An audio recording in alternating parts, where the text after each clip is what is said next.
Straw Hats and Old Lace. Written and narrated by Jill Penrod. Chapter 1. Lacey. I love the walk to work in the morning.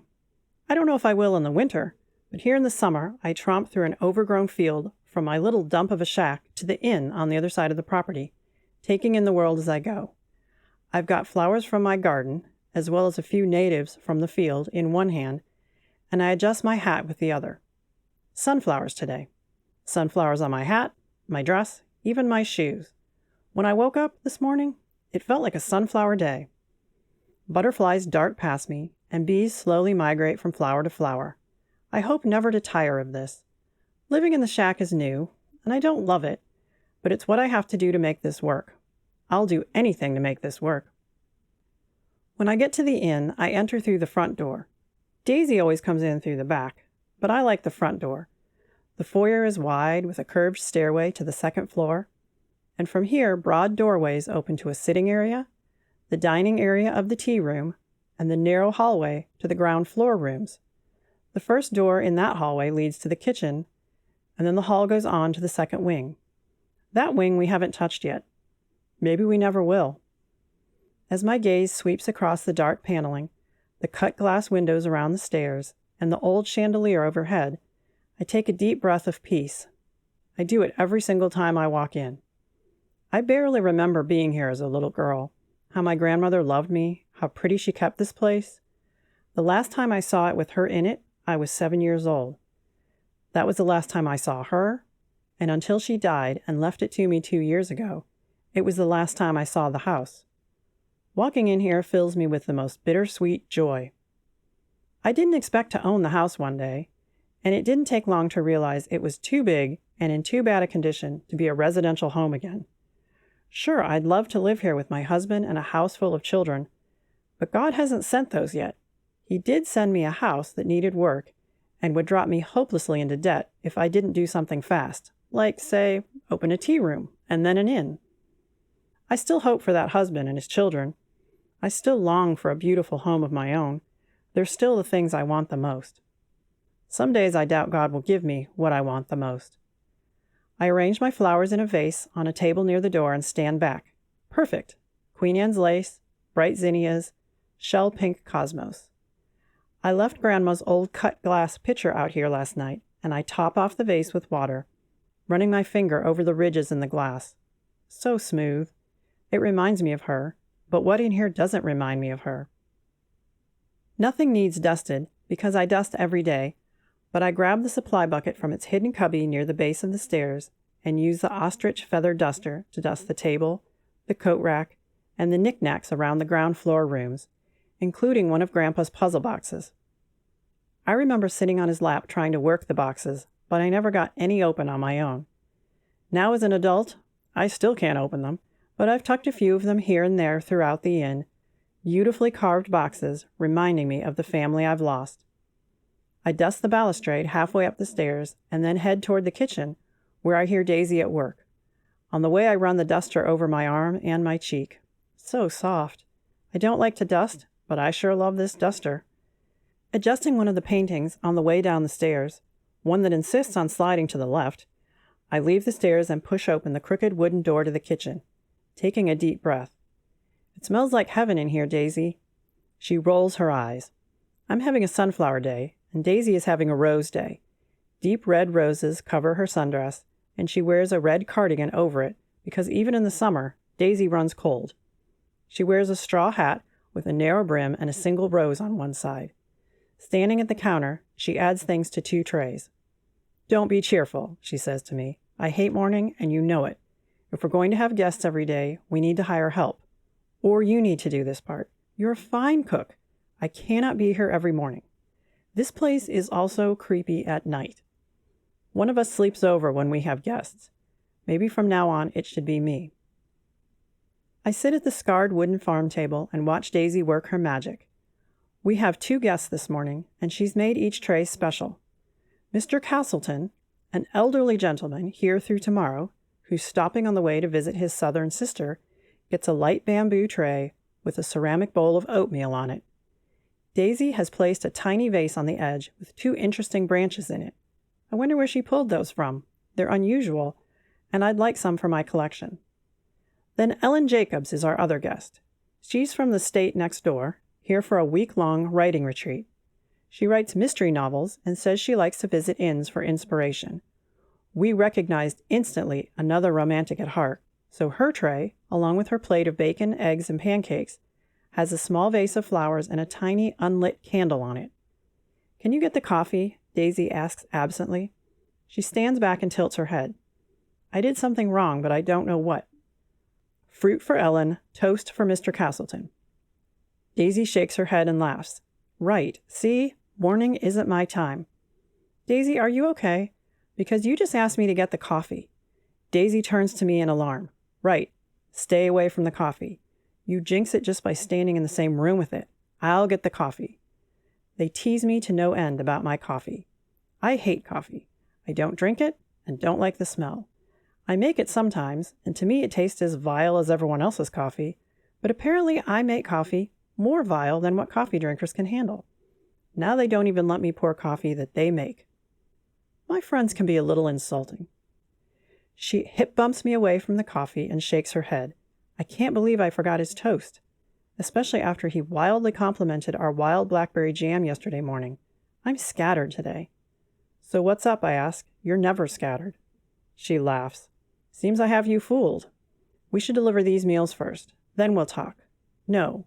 Yes, meals while they're hot. I put my hand on her arm. Daisy, it's bad? She grins. No. Maybe no. I'm not sure. Just deliver meals while I clean up. We have company coming in a little while. Our guests are both on the second floor, and after Daisy places the plates and coffee on a large waitress tray, I carefully head upstairs. She pops a pack of matches into my pocket for Ellen's candle before I walk through the door. It's the details, we like to say. The romantic life is all about intentional details. And for years now, we devoted ourselves to romantic living. We live for beauty, simplicity, and joy. Except running the inn has taken some of the simplicity out of the picture. Daisy is right that she can't do mornings long term, not without killing someone. We also have 3 unfinished guest rooms on this floor and 4 on the 3rd floor, all awaiting renovation. I have no idea how to make that happen, nor does Daisy. We simply don't have enough hours in our days or coins in our accounts to see our dreams happen. Unrequited dreams bother me. For years, I've watched God open doors and bless what Daisy and I want to do in the world. Then this biggest blessing of all runs into complication after complication. I grab a small rack from near the wall and unfold it, settling my tray, and I knock on Ellen's door. Instantly, I hear sound from inside. Ellen is a morning person like me. In her late 40s, she told us she'd been married at 20, widowed at 25, after her husband's mistress's boyfriend had pushed her husband out a window, and she's been alone ever since. As much as I like Ellen, I'm not sure I believe her. More and more, I think her stories and her real life have become a hopeless tangle in her head. She seems to have an endless repertoire of grand, exciting, unbelievable stories. However, they captivated Mr. Castleton yesterday afternoon at tea. In fact, the entire table had been captivated. Lacey, Ellen says when she answers the knock, eyes wide, like finding one of the inn's owners at her door with breakfast is the most surprising thing in the world. Look at you this morning. So fresh and young. Such a picture. I'm not sure I've ever seen you without a straw hat. Ah, sweetie, such a remarkable brand you have. Sundresses, hats, always a picture of innocence. The world needs more of you. Ellen says something like this every time she sees me. I like compliments, of course, and I love that she sees the romance like I do, but I'm not a brand. I don't dress like this to sell the inn or the tea room. I love the way I dress and the way I live. Daisy and I decided in middle school how we wanted to dress and live as adults, and we've never wavered. Thank you, Ellen, I say with sincerity as I hand her the tray with her meal. Flowers, candle lit, and coffee. She closes her eyes and sniffs the coffee, smiling. Then she backs up and sets the tray on a small table inside the door, and I quickly glance around. This is my favorite of our 4 functional guest rooms. We call it the Yellow Room, with buttery yellows and muted lavender throughout. Ellen looks me over, hesitating at my shoes. Do you even have sunflowers on your sandals? I sweep my sundress skirt aside and point my toe, exposing a narrow line of sunflowers stamped into the straps of my sandals. Ellen simply laughs. Where do you find all the pretty things? Ellen asks. A hat for every day. I've been collecting straw hats my entire adult life, I admit. Longer, even. I have a nice collection. I like them, Ellen says. Don't ever stop wearing them. But don't you ever want to show off that blonde hair of yours? As usual, my hair is bound in a loose twist with hat over top. Sure, sometimes I wear it loose, but it isn't the asset, Ellen seems to think. It's blonde, but it's not shiny or curly blonde. It's frizzy blonde, and it looks best in old-fashioned styles and a hat. I like it this way, I say. Does your breakfast look okay? I need to deliver this one while it's still hot. She waves me on, snatching a cherry from her fruit bowl before closing the door. I hesitate at the oval mirror in the hallway, pleased with today's outfit. The dress was a recent find from the Highway 4 flea market, and I like the fuller skirt. I might look like something from the 50s today, but I feel beautiful. We went to the flea market 2 weeks ago, all the girls from the club, and each of us found something, from dresses to shoes to Jane's mirror with a beautifully carved oak frame. We haven't had that much fun in a while. For many of my friends, life has gotten complicated of late. I shake my hips and watch my dress in the mirror. It makes me feel romantic and pretty, which is always my goal. It's been my goal since I turned 14. No, it's not the most selfless goal, not at the surface, but my simple desire for a life of beauty and romance has brought amazing twists and blessings. It has served me well. It's certainly better than Heath's goal. I cringe, not sure why that name comes to mind. Except I know his world just fell apart, and so he's been on my mind. He recently lost the thing he loved most, the driving force in his life. I hope he's finding his feet. My goal, while not as ambitious as his, probably can't be taken from me. Sure, this inn and all the trappings might not last, especially if we can't renovate, but that's not the real goal. No, the innocent dream of Daisy's and my 14-year-old selves are internal, part of us. They're safe. And they're kind. We've never had to be ruthless or turn on our friends to don a pretty hat or paint a picture or do something nice for our friends. My goodness, I say into the mirror. Lacey Monterossa, bitterness has no place in our world. The girls would be ashamed of me, say nothing of God. I sigh. God, send him good things. I'm sorry I'm bitter. He was young. All of us were young. I don't want him to suffer because of that. I moved down the hall to Mr. Castleton's room, the blue room. We planned to change the names, but now that we've called them these names for 2 months, I'm afraid they're stuck like this. His room is one room down across the hall from Ellen. These two are the only finished rooms on this level. Again, I settle the tray and knock on the door.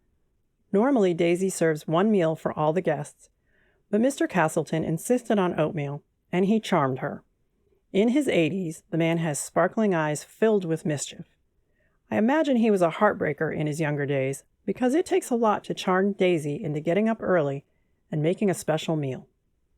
As I wait, I ponder our breakfast dilemma. Daisy works hard at the tea room, just like I do. I'm not sure why we thought adding the inn to our schedule would work, because extra hours didn't magically appear when we got the opportunity to expand. But we're not seeing enough guests to hire someone full-time. For now, we simply have to do our best. At least I live across the property, which means I should offer to do more breakfasts. Daisy will have to suck it up and clean guest rooms. Is this worth the effort? Wasn't the tea room enough? Yes, this was our dream, but we were so young when we made those dreams. Then I remember the look on Ellen's face when I ushered her into the yellow room for the first time, and I regain a little perspective. Beauty and romance. Straw hats and old lace is all about beauty and romance, and the inn is a natural extension of that. So, God, I whisper, I hope you let us know how to make this dream happen. I think it's for you, your way of helping us help others to slow down. But if it's not, and we're doing this for us, make it clear. I think I ask God for clarity 1,000 times a day. Very often he says yes to that prayer, but since we opened the inn, I haven't felt so certain. I knock again. Then I call. Nothing. I try the knob, which is locked. I don't have the key with me, so I'll have to go down and get one and break into Mr. Castleton's room. The thought makes me uneasy. I don't want to walk in on a guest. His privacy is important to me. But the man is in his 80s. He might need help. I hear voices when I get downstairs, tray in hand, and I hesitate outside the door. I recognize that deep voice, a voice I haven't heard in 8 years that hits like I heard it yesterday. Unfortunately, the last words I heard in that voice gutted me.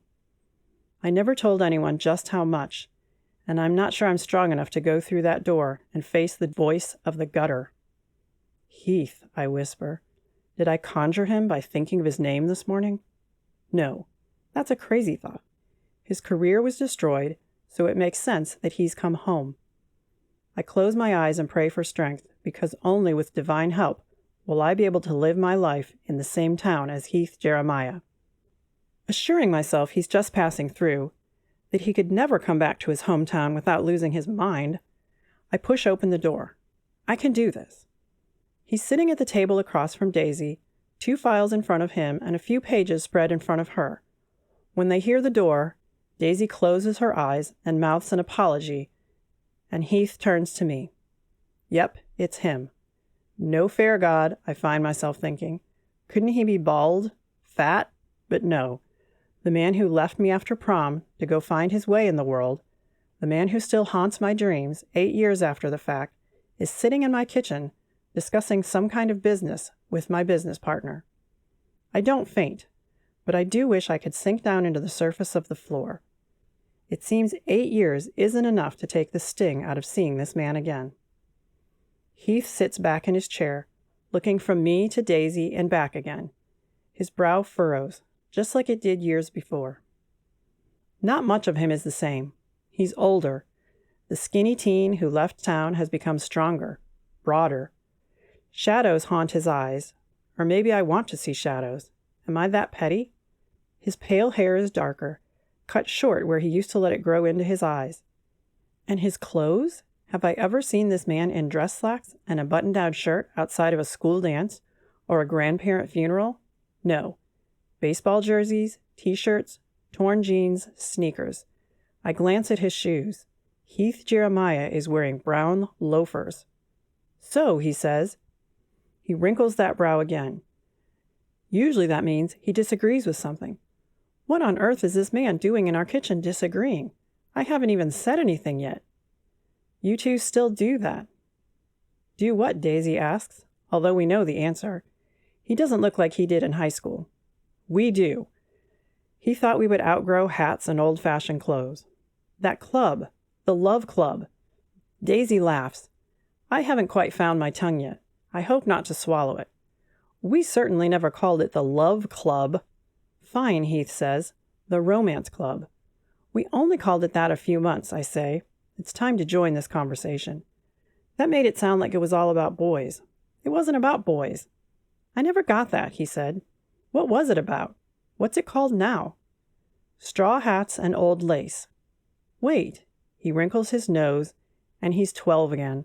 I've missed that 12-year-old. You named your inn after your love club? Daisy laughs. You need to stop calling it that. You know exactly what we were about, Heath Jeremiah. Pretty clothes and hats, he says, gesturing toward Daisy and then back at me. To what end? It never made sense to me. I wonder if that's true. It seemed true at the time, but Heath wasn't dumb. Why had this eluded him? I'd sure tried to make him understand.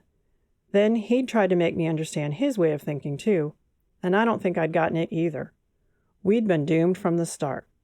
So I try again. Beauty. God made this world good. He gave us beautiful sunsets, soft textures, flowers and birds, friendship, simple work. We complicate things. The club is about pretty clothes and hats, yes, but also more. It's about finding beauty in simplicity and kindness, being intentional about surrounding ourselves with peace. Heath takes a deep breath. Ah, that's all he says. But something in his eyes finds something in my eyes. some understanding we never had as our younger selves. Interesting. I wonder what it means. I also wonder why my high school sweetheart, who shattered my 17-year-old heart, is dressed up in my kitchen. But I came down here for a reason, and suddenly I remember that reason, because I'm holding cold oatmeal. Oh, Daisy, where's the key to Mr. Castleton's room? She jumps up and looks at the tray in my hand. What's wrong? He's not answering. We need to check on him. Daisy looks at Heath. We might have to finish this later. Mr. Castleton is in his 80s. If he's not answering... She races toward the tea room, where we have a small office, and I set down the oatmeal and turn to follow. Lacey? I turn and find Heath on his feet. The man fills out his clothes well, but I can't think about that now. Later. Lacey, he says with more urgency. I'm sorry. And yes, later.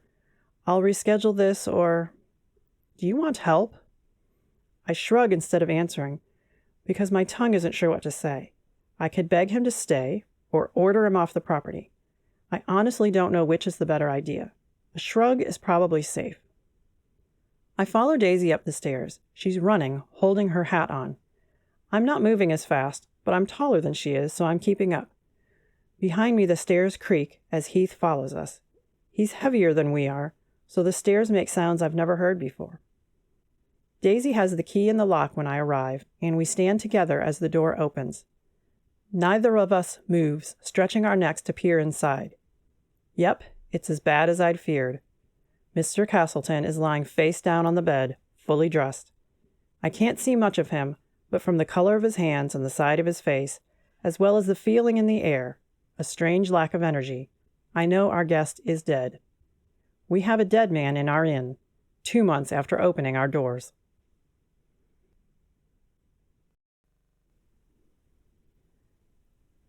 Chapter 2. Heath. She's just as beautiful as when I left. Stronger, though. She and Daisy just found a dead man in their inn, and they've been professional and calm. I don't feel that calm. I've never seen a dead person before. I hope never to see a dead person again. I'm not sure what I expected. I'm less sure what I wanted. To see for sure that she's single?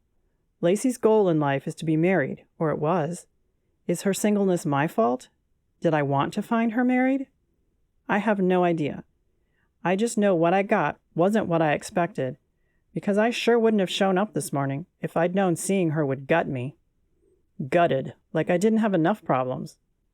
No, I thought I'd revisit the most glorious, painful moments of my life, 2 weeks after swallowing my pride, moving to my hometown, and accepting a job from my dad. What is wrong with me? Daisy comes back into the kitchen and sits heavily in a worn wooden chair. She has no color in her face. Daisy? I move closer, afraid for her. Daisy, what is it? Dead, she says. The tea room has been open for a year and nothing bad ever happened. Why does it have to happen 2 months after we opened the inn? It was our dream, but I'm ready to give it back. Except it's ours. Lacey's. And she put my name on the paperwork, so I can't give it back. I've known Daisy as long as I've known Lacey, which is all of my life I can remember. I opened their fridge and, finding pie, I plate a slice and put it in front of her. It's something with meringue. Banana? Lemon? It doesn't matter. When Daisy loses herself, pie, or anything sweet, is the best way to talk her down. You're feeding Daisy, Lacey says as she enters the kitchen. The other guest is with her, and a police officer follows them. Good. Thank you.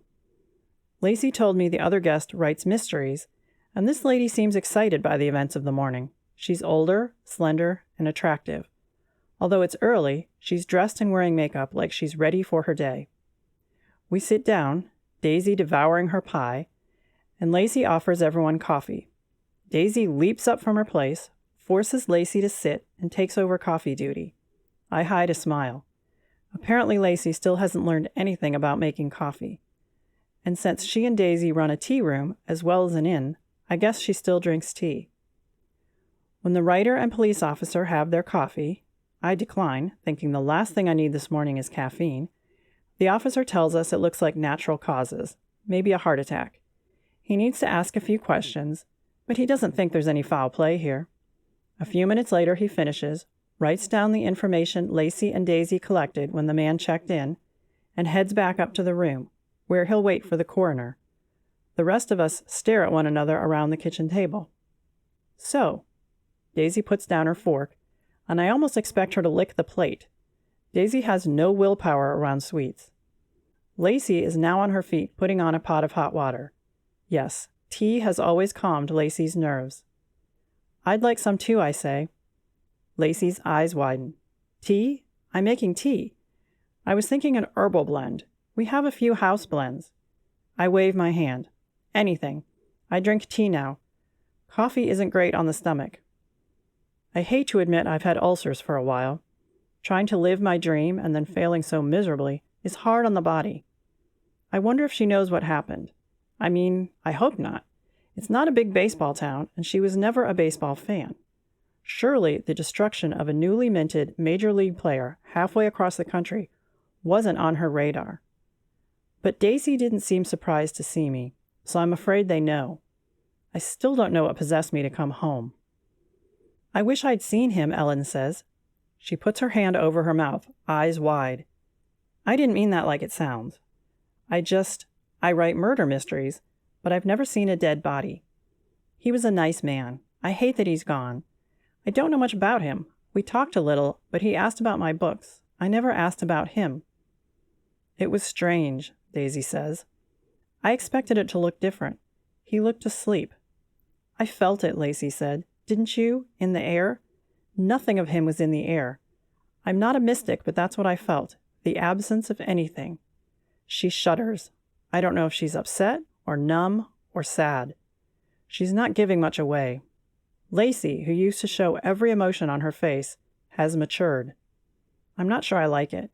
I wonder how I've changed. I wait for her to get our tea, and she sits nearby so we can share the sugar and cream. She spends a long time doctoring her tea. First sugar, then cream, and then a mesmerizing, slow stirring. To Lacey, tea has always been an event. I do the same, surprised after the first sip. Mint, I ask? No, not quite mint. She smiles. Lemon balm with a touch of mint. It's supposed to be soothing for the nerves and good for the stomach. I like it, I say. When I started drinking tea, I asked for cream, and people thought I was nuts. Are you the only people who put cream in their tea? Daisy laughs. No. So our tea habits wore off on you, huh? I guess while you made fun of us, you were paying some attention.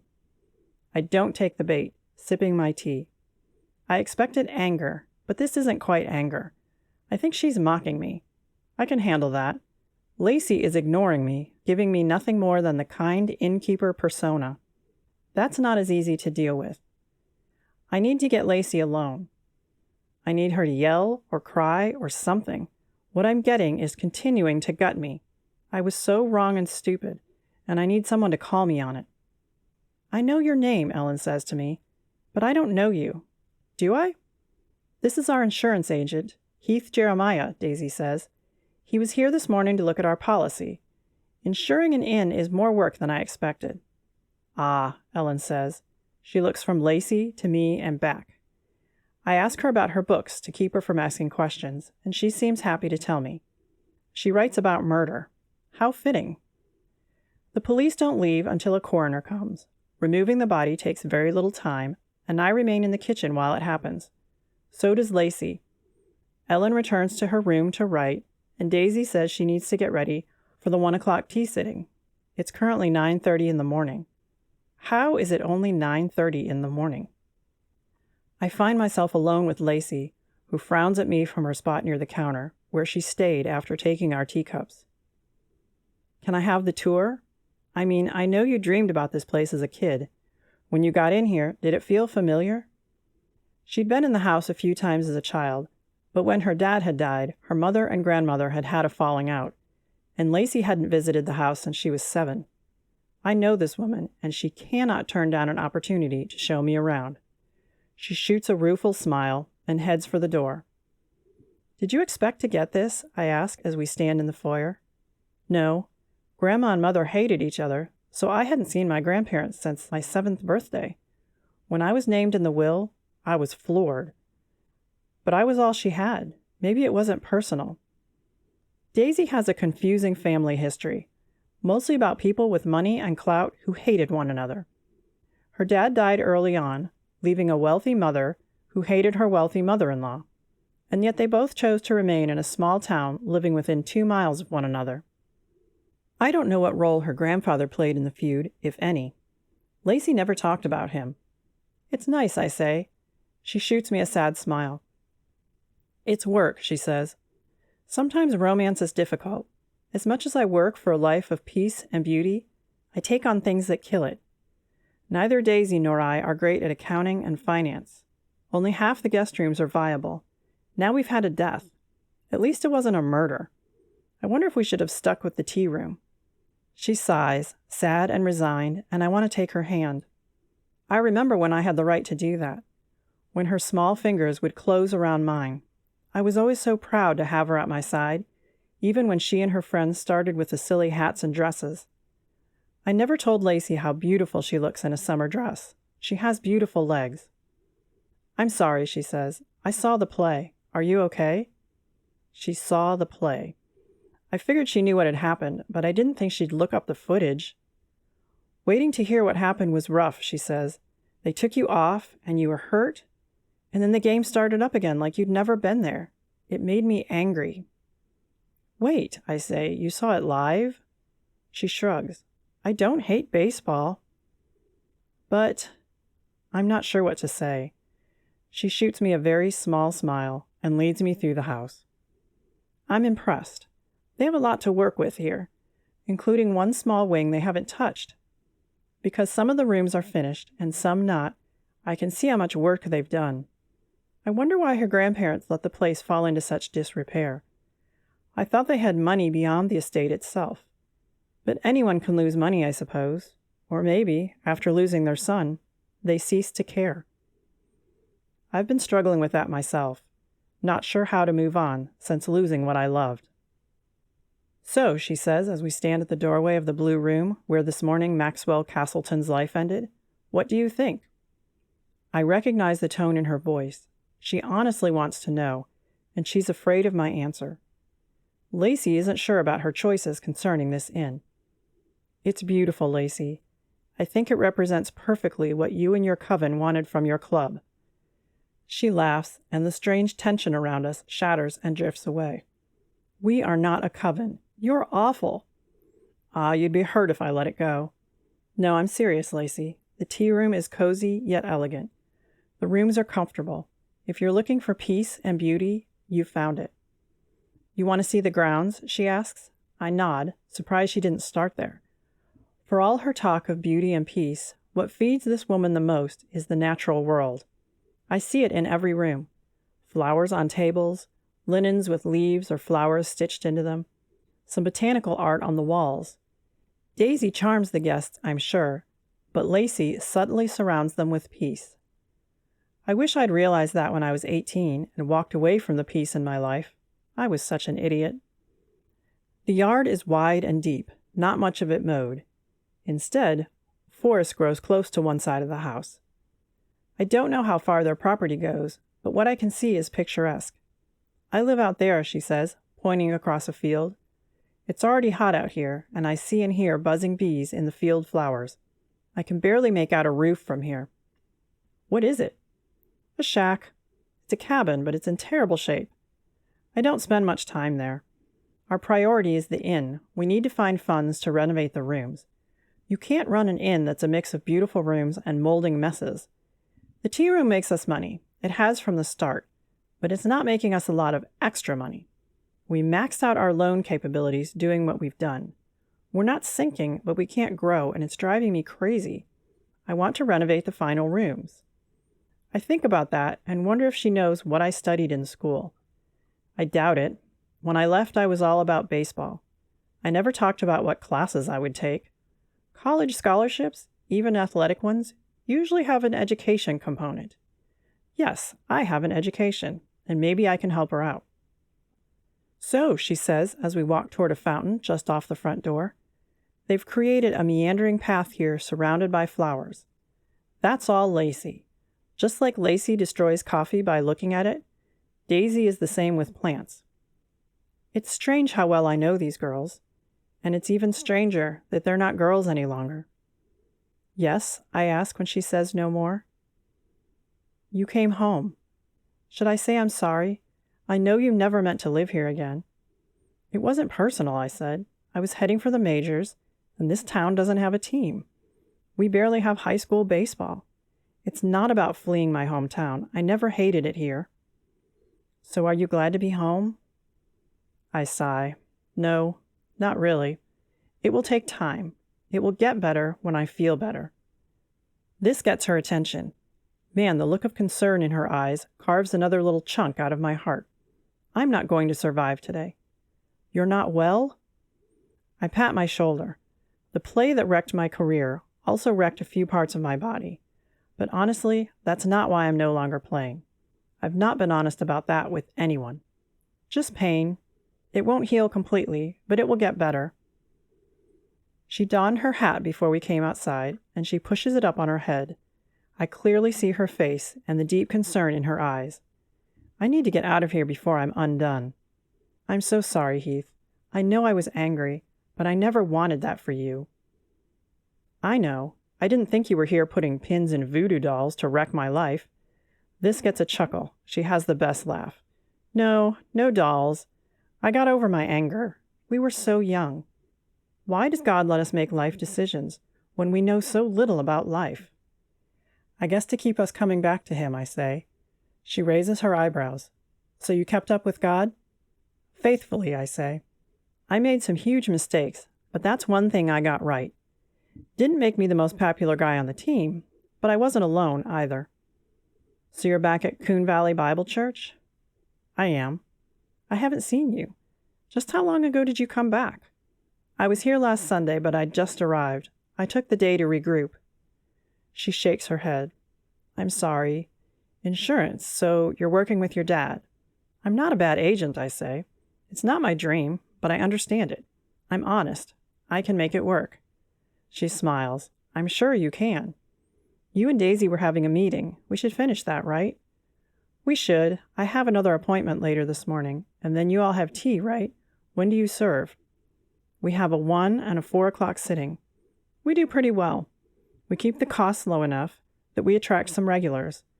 The county magazine featured us when we opened last year, and again when we opened the inn. Then 2 patrons visit from Hollow Fork, and we've had a lot of guests from both the city and the resort. Hollow Fork is a fancy small town on the edge of a fancy resort and golf course. Lacey and Daisy have done well to get noticed there. It seems they've done well all around. The one who's failed at life is me.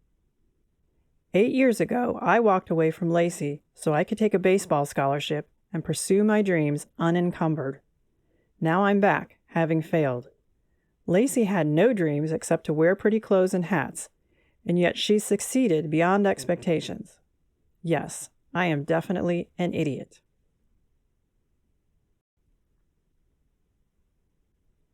Chapter 3. Lacey. You didn't tell me Heath was back, or that he was our insurance agent, or that he would be here today.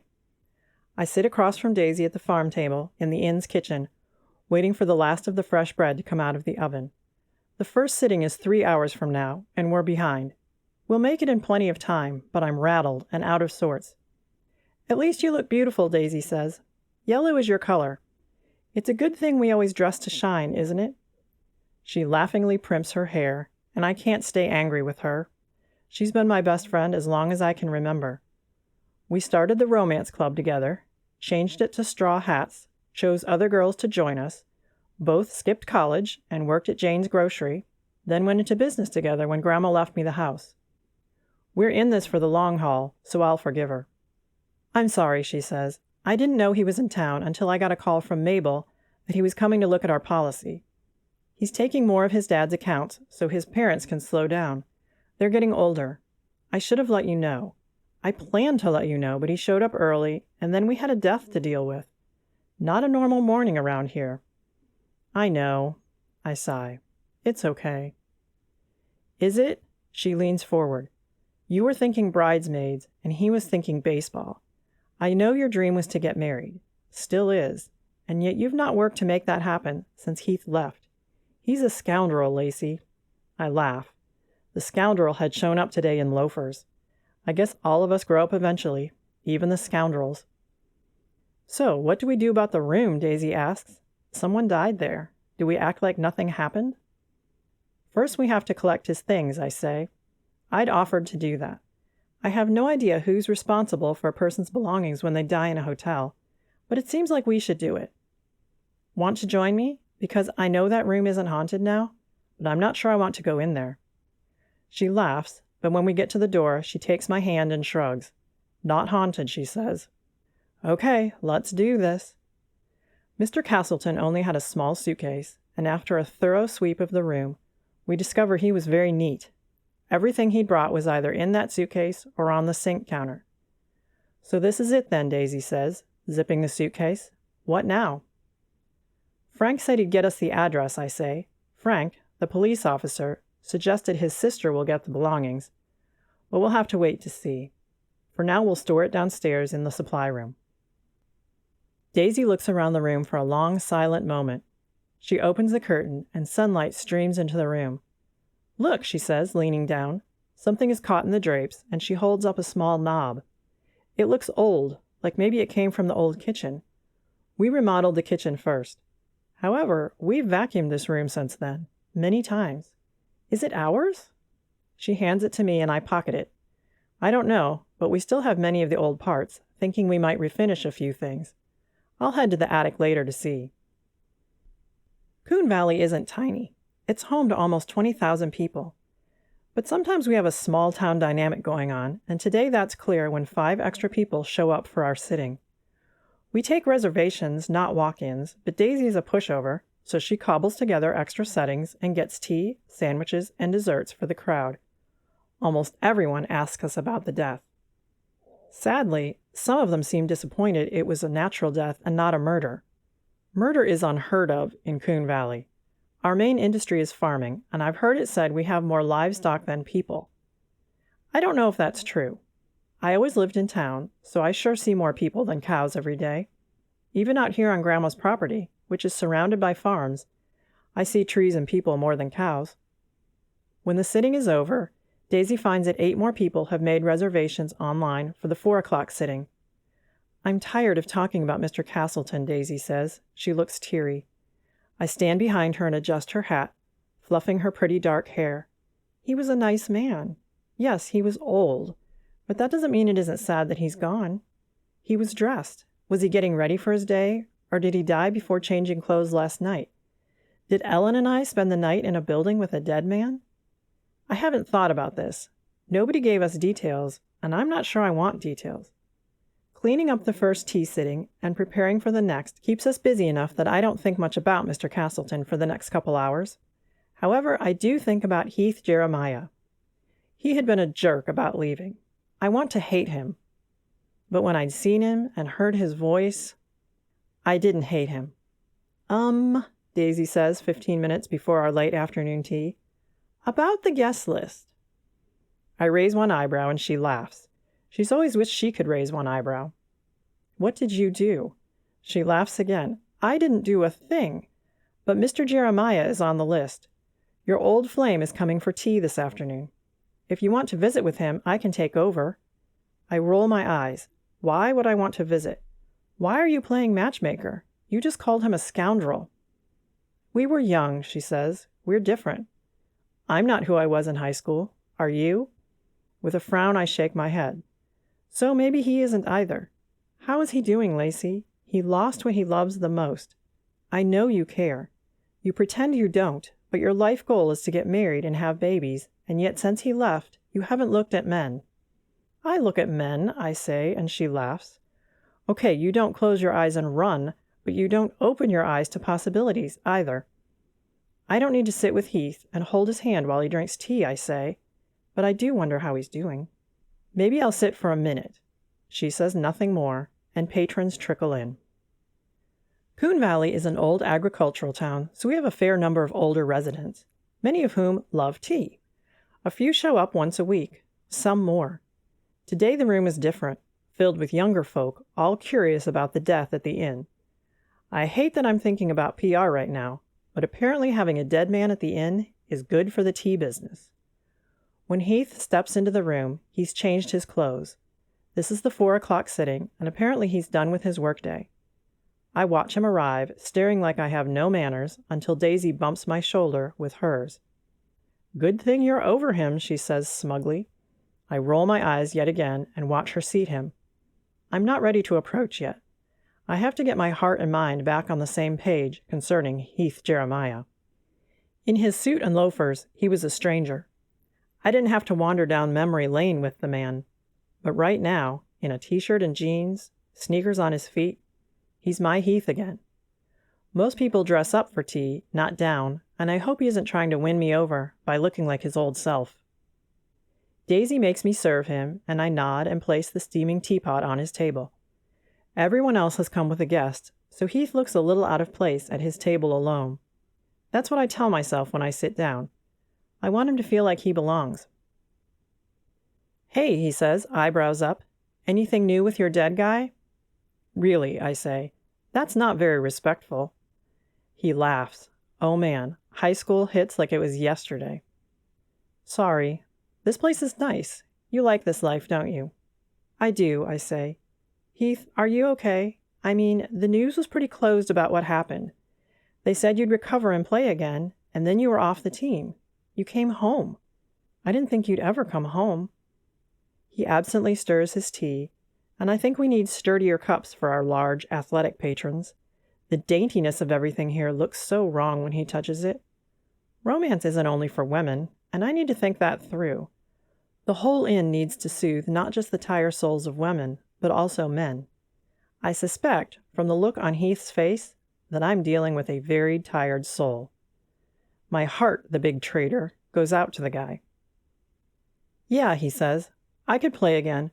With some PT, my shoulder could be worked back into shape.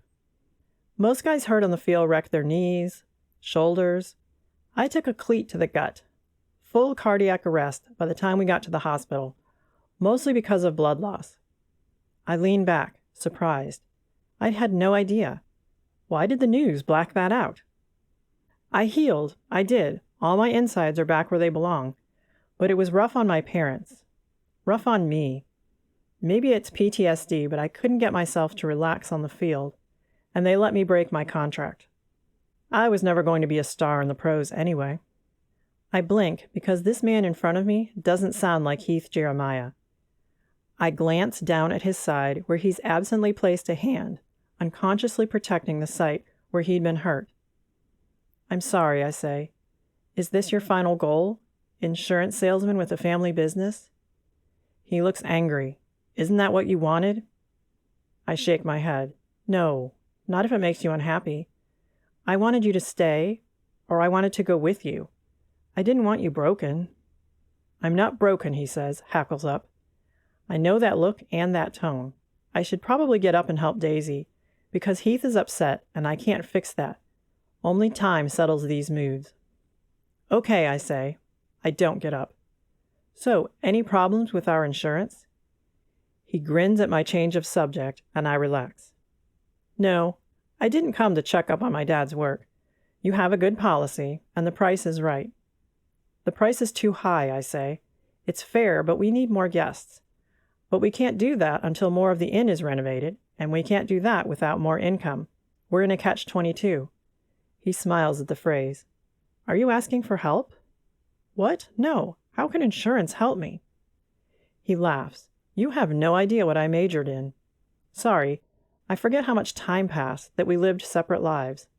When I sit here with you, it feels like no time passed at all. I majored in marketing, Lacey. I know PR. If you want help with the inn, I can help you." I pause. Help with the inn? I haven't considered help. What might it cost to hire someone to help us market? The tea room guests seem to have appeared on their own, but the inn has been different. I don't know if we have a budget for marketing. In light of what you just said, I'd be surprised if you did. You need some fundraisers, Lacey. Those are fun. I'll help you for free. It will get me back in the good graces with the community. Good for business. Back in good graces, I say. You're the town's favored son. You are a pro ball player. For about 10 minutes, he says. Yes, I get a little mileage on that. Mostly I'm the guy who broke Lacey Monterossa's heart. Your family is important in town, so that's a pretty big blot on my name. I laugh. My family was important generations ago. You want me to believe people hold our breakup against you this far past high school? He shrugs. Yes. This surprises me. Yes, my family helped establish this town, both Mom and Dad's families. But after Dad died and Grandma went a little crazy, we're not special anymore. Mom and Grandma's animosity didn't help. I need help, I say. We need help. The inn is a place for peace and rest. It's everything Straw Hats was meant to be, but we can't keep it open until we finish it. I really thought you'd outgrow your club, not turn it into an inn. It's not a thing to outgrow. Life isn't meant to be raced through. God wants us to pursue peace, rest. We fall on God for life instead of chasing it down every crazy avenue the world sends us. He nods. I think I agree with that. Peace and rest. He leans back and looks around, frowning. You don't approve of our tea room, I say. On the contrary, the tea room is restful. The finished parts of the inn are restful. I wouldn't have used that word, but it's exactly the right word. With a few fundraisers, some branding and marketing, I think we can help you finish it. The world is lacking what you and Daisy are selling. Let's make it happen. I smile, and he smiles, and we're 17 again. I only hope we're not as bad for one another now as we were then. Maybe this time our older selves cannot destroy one another.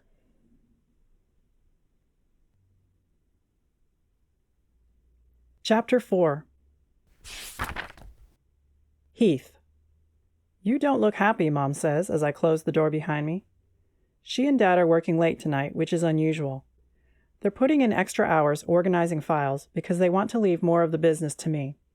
I thought I was okay with that, but it's been a strange day, and I'm not okay with anything.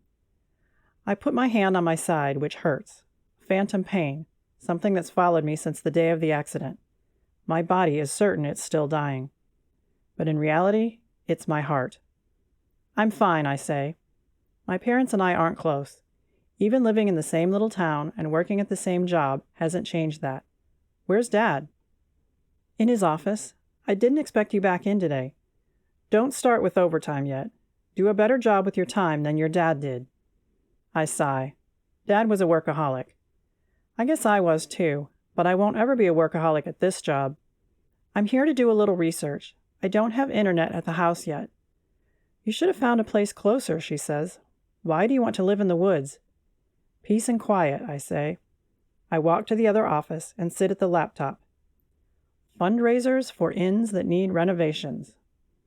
I'd assured Lacey I can do this, so I need to make it happen. I don't have any immediate ideas. I never planned to use these skills. My future was baseball, so I blew through school without thinking about alternate futures. But I'm not stupid, and I like marketing, and I can do this. I have to do this. Lacey has lost something over time. I can't put my finger on what it is, but it's something. She needs help. I vainly wonder if I had something to do with her loss, and I want to make it better. I can't seem to fix me, but maybe I'll have more luck with someone else. After an hour of research and notes, I have a plan. 3 separate ideas that might help Lacey and Daisy get the funds they need for their inn. 2 of the ideas should also help bring in more visitors. None of the 3 are difficult, but they'll take work. Well, it's not like I have a lot going on. I can help. My side aches, and I lift my shirt and look at the scar. Dougie Hatzmeyer's foot will forever be imprinted on my body. The guy apologized. He showed up at the hospital 4 times. I don't blame him, but really, who wants a second baseman's shoe imprinted on one side for all of time? Or haunting his dreams, because Dougie has impaled me with his cleats a dozen times in the past few months. I don't need to relive all that for all of time either. Not all of time, I say. I told Lacey I'd done well with God. That had been true until very recently. God and I are doing a strange dance around this injury. I want my old life back, my old faith. God is saying no to the old life, but yes to the faith, and I'm not sure how to find a new normal. Mom pokes her head in and tells me she and Dad are leaving. It's late, she says, and I should head home too. She's right, and I shut down the computer, bundle my notes, and head home. I live 5 minutes south of town in a broken-down old house owned by my old high school coach. He lives 2 states away and offered this with cheap rent, which makes sense because it's mostly a dump. It looks on the outside how I feel on the inside. I promised to fix it up to lower the rent further, and he agreed. I haven't done a thing. I make a quick meal at the kitchen, thinking this room isn't bad, but it needs new appliances. The walls are solid, as is the roof. Mostly it needs cosmetic work, although the bathroom should be torn down and built from scratch because it smells like mold. The floor is rotting around the toilet, so it's probably had a slow leak for years. I've been here 2 weeks and haven't done anything with the place. I walk through the living room with its ancient furniture and wonder if I'll bother to buy anything new. Coach suggested I could buy the place if I want, but I don't know if I'm tempted. I'm not feeling permanent yet. I feel adrift, the same as I've felt since I looked down and found half my insides bleeding all over a ball field. I close my eyes on that, but the memories only get brighter. I eat on the back porch, which also needs work, but from here I look over distant hills and pastures. Somebody back there has cows and sheep sharing a pasture, and I watch them wander. Large dark blobs with little white blobs among them. I breathe slowly, taking in the peace. Lacey wants to bring peace to the world. She's had the same goal since high school. It made no sense to me then, dressing differently and not going to college and purposely living a boring life. Maybe I'd have made different decisions if I'd understood. Now it makes sense. Their tea room screams of a slow life, something beautiful that's missing from the world. The inn rooms are the same, restful and calm. I could have curled up on the bed in the blue room and never left, even after seeing a dead guy there. But Lacey herself isn't feeling it, I don't think, and that breaks my heart. I'd come back hoping she'd given up the silly dresses and hats, and now I'm disappointed that she gave up the part that matters. But I have a plan, and if I can ease her finances, maybe I can ease her soul. Because Lacey's soul has gotten cold, and that can't be allowed to continue. In the morning, I ask Mom to make another appointment for me at the inn, and I start my morning hopeful. Lacey will like a couple of my ideas, and she'll hate at least one of them, but I think the ideas are solid. I plan to push. Daisy might be an easier sell. She and I don't have history. Okay, we have a life of friendship. Then I broke her best friend's heart, but Daisy doesn't hold a grudge, or she hadn't. I don't know the adult versions of these girls. I never would have expected them to open a tea room and inn, so maybe I shouldn't jump to any conclusions. I stop at Barrett's Grocery to snag donuts, thinking I should bring something to this meeting, and Jane meets me in the doorway. She was part of Lacey's romance club, and I wonder if that's changed. She's dressed in jeans and a t-shirt, working behind the cash register. She looks normal except for a flowered headband. But Lacey had told me their club was about more than dresses and hats. "Heath Jeremiah," she says, her eyes alight. "I heard you were home. I'm so sorry about that play. We were shocked when we saw it." "Wait," I say. "You saw it?" She rolls her eyes. "We watched a lot of your games together. We couldn't do that when you were in the minors, but we used every one of your major league games as an excuse to gather and eat and gossip. You're okay?" She looks me up and down because the news kept my injuries vague. Nobody is quite sure where I broke. "I'm fine," I say. "I'm heading to the inn to help Lacey and Daisy with some fundraising ideas. I thought I'd bring snacks." "I know what they like," she says, leaving the cash register and walking me back to the bakery, where one of her brothers works in their little deli and bakery. Her mom and dad used to do this all alone, but I think I'd heard Jane was in charge now. "Davy, get Heath fixed up with some cherry tarts, okay? I can't walk away from the front for too long. Heath, it's good to have you back." She leaves, and Davy packs up some tarts. I haven't thought about the Barretts in forever. Davy was a few years behind us in school, so I don't know him. I don't really know anyone. This week I'll get to church and get the lay of the land. I don't know who might attend or who left town or who left church, but it seems a good place to start. The inn is a few miles west, and I leave the windows open for the drive. It's hot today, and the scent of cows fills the air. Not the greatest smell, but it makes me smile. I don't know if I plan to stay around here, but it's sure different from everywhere else I've been in the past 8 years. Daisy meets me at the door. Today she's wearing a white shirt with purple trim and a purple flowered skirt, and her hat has little purple flowers on it. I realize they're alive. She ushers me into the kitchen, which smells like sugar and cake, and I hand her the bag. "Is it wrong to bring someone else's baked goods into your kitchen?" I ask. She smiles. "You know who you're talking to, Heath Jeremiah. Is this meeting for both of us, or do you want Lacey alone?" She bats her eyelashes when she asks, and I laugh. Daisy is still Daisy. "I come with fundraising ideas, so it's for both of you. I don't think Lacey will be asking me for a private moment for a while, if ever." Daisy's smile falls away. "And you want private moments? Your life falls apart, so you want to relive some glory days? She'd have followed you to the ends of the earth, and you walked away. She's not a puppy anymore." I hold out my hands. "That's not what I mean. It's not what I want, and it's not why I'm here." She nods once and goes for Daisy, telling me to sit anywhere in the tea room. I sit and take a deep breath. So Daisy isn't quite the same either. When I hurt Lacey, I hurt her. Judging from some of the looks I've gotten in town, my betrayal went far. I wouldn't have guessed that. "Okay, God," I breathe. "Everyone's different. I'm different. God isn't different, but I don't know how to talk to him now. So even that little comfort isn't what it was. I don't know how this will go, but I need help. I want to bring good where I brought harm. I need some help pulling it off." Lacey. "What do you think?" Daisy asks. It's evening, and I'm looking over Heath's ideas.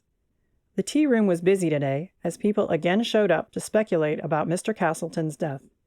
We need more excitement in town if a man dying of old age in a hotel room gets this much play. I think it's brilliant. I'm surprised. She laughs and sits at the table with me. Why surprised? He got A's in every class. The man was never stupid. I shrug. He left, therefore he's stupid. That isn't fair, and no, I shouldn't be surprised. What do you think? I think we take every bit of advice he gave us. But alone? Do we want to try again? With this plan in hand, we have more bargaining power, she says. Isn't that what they told us, that we didn't have a plan? Now we do. I nod. I'm nervous about taking on another loan, but Heath convinced me we could pull this off. I hope he's right. What about the other two, I ask. Can we give up that much control? That's one only you can answer. Decorating is your job. I just smile a lot. I hate how she doesn't see herself, but I don't think I'll change her mind this morning, so I don't try. Yes, I say confidently. Okay, maybe yes. I can try. That's all any of us can do, she says. So you start tomorrow? We don't have tea on Thursdays, and we have no overnight guests, so tomorrow Heath and I will start on these plans. Daisy will take on the bank because she's charming. Also, her cousin works in the loan department. He'll help us. They were right to turn us down when we had no plan, but Heath has put actual numbers in here. Ideas on how many guests we can handle and how many we need to make money, and how many guests some of these ideas might generate. I'm terrible at using numbers, but seeing someone else use them well impresses me. The whole plan impresses me. Heath appears the next morning exactly on time. I'm not sure he arrived anywhere on time, even once before college. Again, he's dressed in his relaxed clothes. I'm such a sucker for his relaxed clothes. He grins when he sees me. Today I felt pink. My dress is shorter than usual, but not in any way too short, covered in pink check marks, and I'm wearing more heel than normal. My hat is a sassy little felt number, white with a pink bow. And yes, I dress to impress. You look good enough to eat, he says, looking at my legs. Why didn't I appreciate this in high school? I was a moron. So what did you decide? I spread my arms. Was there a question about that? If we're going to survive, something has to change. We want to do it all. His face falls a little, and he sits down at the closest tea room table to the kitchen. I absently start setting up cups and saucers for tea. When I'm nervous, I make tea. "Heath," I say, and he looks up. He's not 12 now, not even 17. Who is this man? Should I try to answer that or run for the hills? It's a good plan. Thank you. His lips stretch into a smile, one I'd know anywhere. His eyes twinkle, and I almost look away. 8 years have passed. I asked him to come here. Giving him the boot would be juvenile and petty. But my heart remembers both the good and the bad with him, and it's not sure where to lead me. We sit down over the pages and work through the logistics of his ideas. The least exciting idea is the loan. He says we need an immediate influx of money to make anything happen, and he's confident we'll be able to pay it back. We set those sheets aside just as Daisy pops her head through the door and asks for prayer at the bank. The next is an auction mixed with an open house. We'll open our doors for the community and serve some of Daisy's and my breakfast specialties, as well as the cookies we make for guests in the afternoons. All that will be free, as will short tours of the mansion. Heath says curiosity alone will bring us a full house. We'll have special teas that day, 4 seatings instead of 2, and they'll be more expensive and grander in scale. I can do that. I love the idea of doing that. Then the contest. This part is inspired. We have 7 unfinished rooms at the inn, and he suggested we let people draw up plans for decorating them. Any local business or individual can enter a design for one of the rooms. Those we choose will get a plaque in the room naming them as the designer. We'll purchase from the businesses that win, too. I'm not sure I understand that part, I say. Let's say Raymond's Rugs wins a room, Heath says. Likely the plan includes a rug or 2 from Raymond's Rugs, and that's where we'll buy the rugs. They get a plaque, maybe their name in the paper, and we promise to purchase what we can from them. Within reason. Mason's Antiques can't include a $500,000 chandelier in their plan, because there's no way you can swing that. I smile at the thought of a huge, expensive chandelier in the entry. I wish we could swing that. Entering costs money, Heath continues. They pay a modest entry fee, knowing that money will go toward helping us renovate. Maybe we should have a prize for everyone who enters. A free tea seating for 2, a mix of house teas, maybe an overnight at the inn for the runners-up. We want everyone to feel part of this. Make this Coon Valley's project. I laugh. I haven't seen Heath this lit up about anything but baseball in a long time. Which brings a thought to mind, but now isn't the time. Later. I like it, I say. Do we announce the winners at the open house? Or do we announce the contest then? Let's announce the contest at the open house. I'd rather have that sooner than later. We might invite local artists to sell on site that day, or I don't know. Let's make it a party and get as many locals involved as possible. He leans back in his chair, and I do the same. This is what you learned in school then, I say. I never thought about that side. You didn't just go away to play ball. You graduated from college. He shrugs. The man is smart, but has always hated to draw attention to that. His claim to fame was baseball. Second base. He tended to hide his mind. His hand goes back to his side, a gesture I'm not sure he's aware of. Does it hurt? I ask. He looks surprised and drops his hand. No, not anymore. I like the plan, Heath. What do we do first? After this, we brainstorm, and when Heath leaves, nearly at noon, I have a stack of plans. He carefully listed things by priority, but Heath has always been organized. He never arrived anywhere on schedule, but in all other ways, he was organized. I live a little more organically, which is Daisy's way of saying I'd lose my head if it wasn't attached. She isn't much better. I appreciate having an actual planner on board for these events. I also plan to call Aurora for the details of the open house. I might as well get all my friends involved, and since Aurora is an event planner, this is up her alley. Daisy calls to tell me the bank said they'd have word for us within a week, and she isn't coming back today. I look around, unsure what to do next, and head to the gardens around the inn. I love to putter. I wander through the old greenhouse behind the house, which isn't much more than a foundation at this point. I'm not sure, but I think it was little more than a ruin years ago when I came here to visit my grandparents. Although recreating the estate's greenhouse is at the bottom of a very long list of things we need to do, I love to walk through the large space and imagine a beautiful vintage greenhouse here. I could put fresh flowers in every room and on every table all year round. While I'm outside, I find half a tiny speckled eggshell, 2 dark blue feathers, and 3 interesting seed pods I can't identify. Each goes into my pocket, and when I walk home, I drop them on my work table. I laugh at the designation. Before Grandma left me the house, I had a small 2-bedroom apartment in town, and one of those bedrooms was a studio for my work.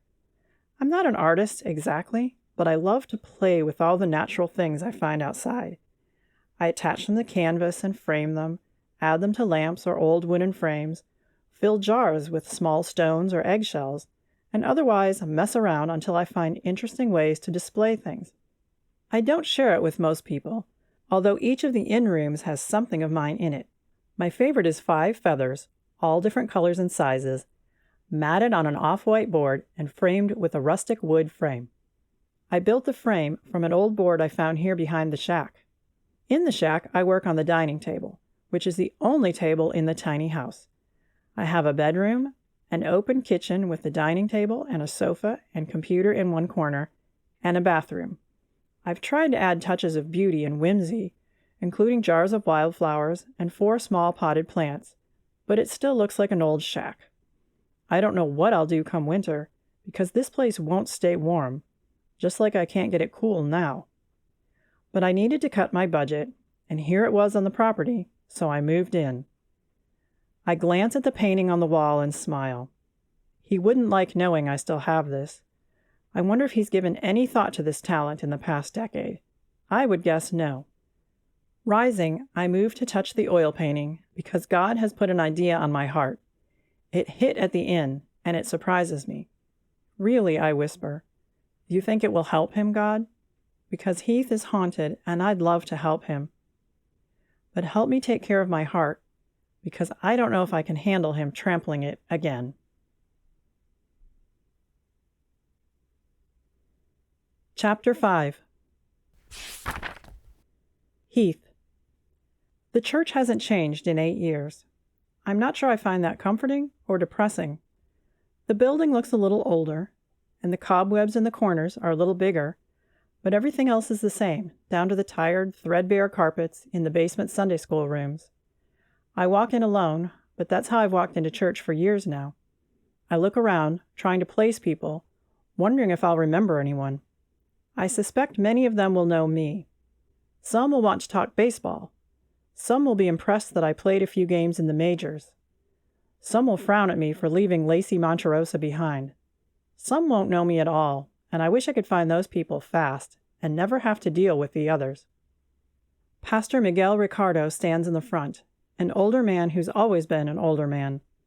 I heard he lost his wife to cancer 2 years ago. He smiles and shakes hands, walking down the center aisle and then back up, greeting people all the way. His wife is gone. He's at the end of a journey I haven't started yet. Today that thought sits heavily in my gut somewhere. But since Dougie's cleat impaled me, all my thoughts sit heavily. I'd love to stop thinking. Heath Jeremiah, Pastor says as he gets to me and shakes my hand. I'm already sitting down because it's keeping me from running away. I want to worship God this morning, but I'm not sure about seeing all these people again. I feel raw, and I'm not sure why. Pastor, I say, smiling at the man. His family came here from Mexico many years ago. He and a wife and 3 children. Last I heard, all of them had scattered and were doing well. The pastor had a blessed life, except now he's alone. It's good to have you back. Your parents are excited to have you in town again. You look good. Many of us saw that play. Ouch. My hand presses over the scar, and I drop it to my side. I never know how to react to these comments. Yes, I say, I'm glad to be back. He tilts his head. I'm not so sure of that. You okay, Heath?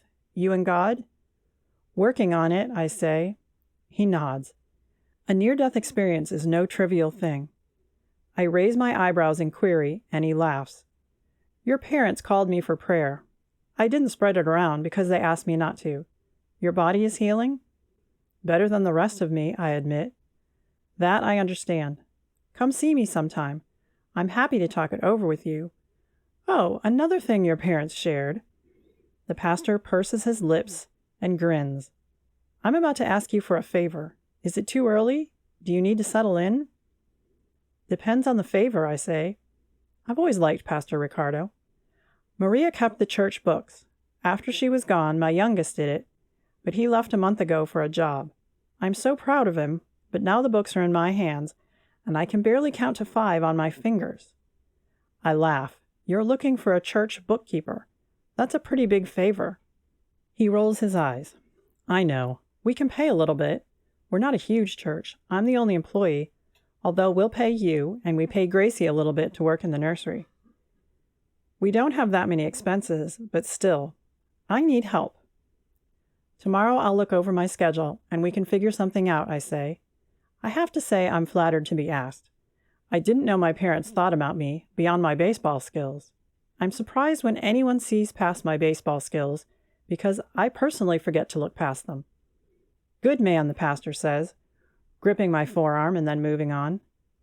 Wow, says a familiar voice behind me. Lacey is sitting 1 pew back. She's alone. I slide down the pew and turn to face her. You have a job. I don't like the way you said that.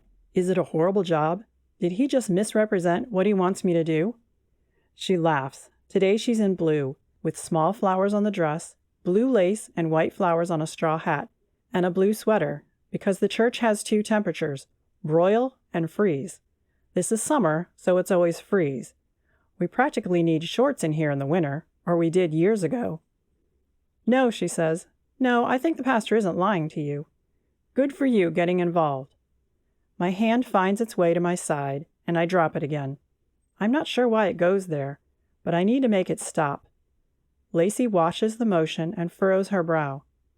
You're sure it doesn't hurt? I watched you play a whole inning with a broken wrist once. I laugh. I'm a big baby now. If it hurts, I don't hide it. It doesn't hurt. I didn't expect to find a purpose here. This causes her to tilt her head. With her petite hat, the tilt is adorable. Are you looking for purpose, then? Lacey knows me too well, even now. Maybe. I lost mine. But it shouldn't have been my purpose to start with. However, it paid my bills and let me know in which city I should go to bed every night. You fought coming home, didn't you? Not exactly. I knew as soon as I woke up that I would come home. I never considered any place else. But I wasn't happy with the plan.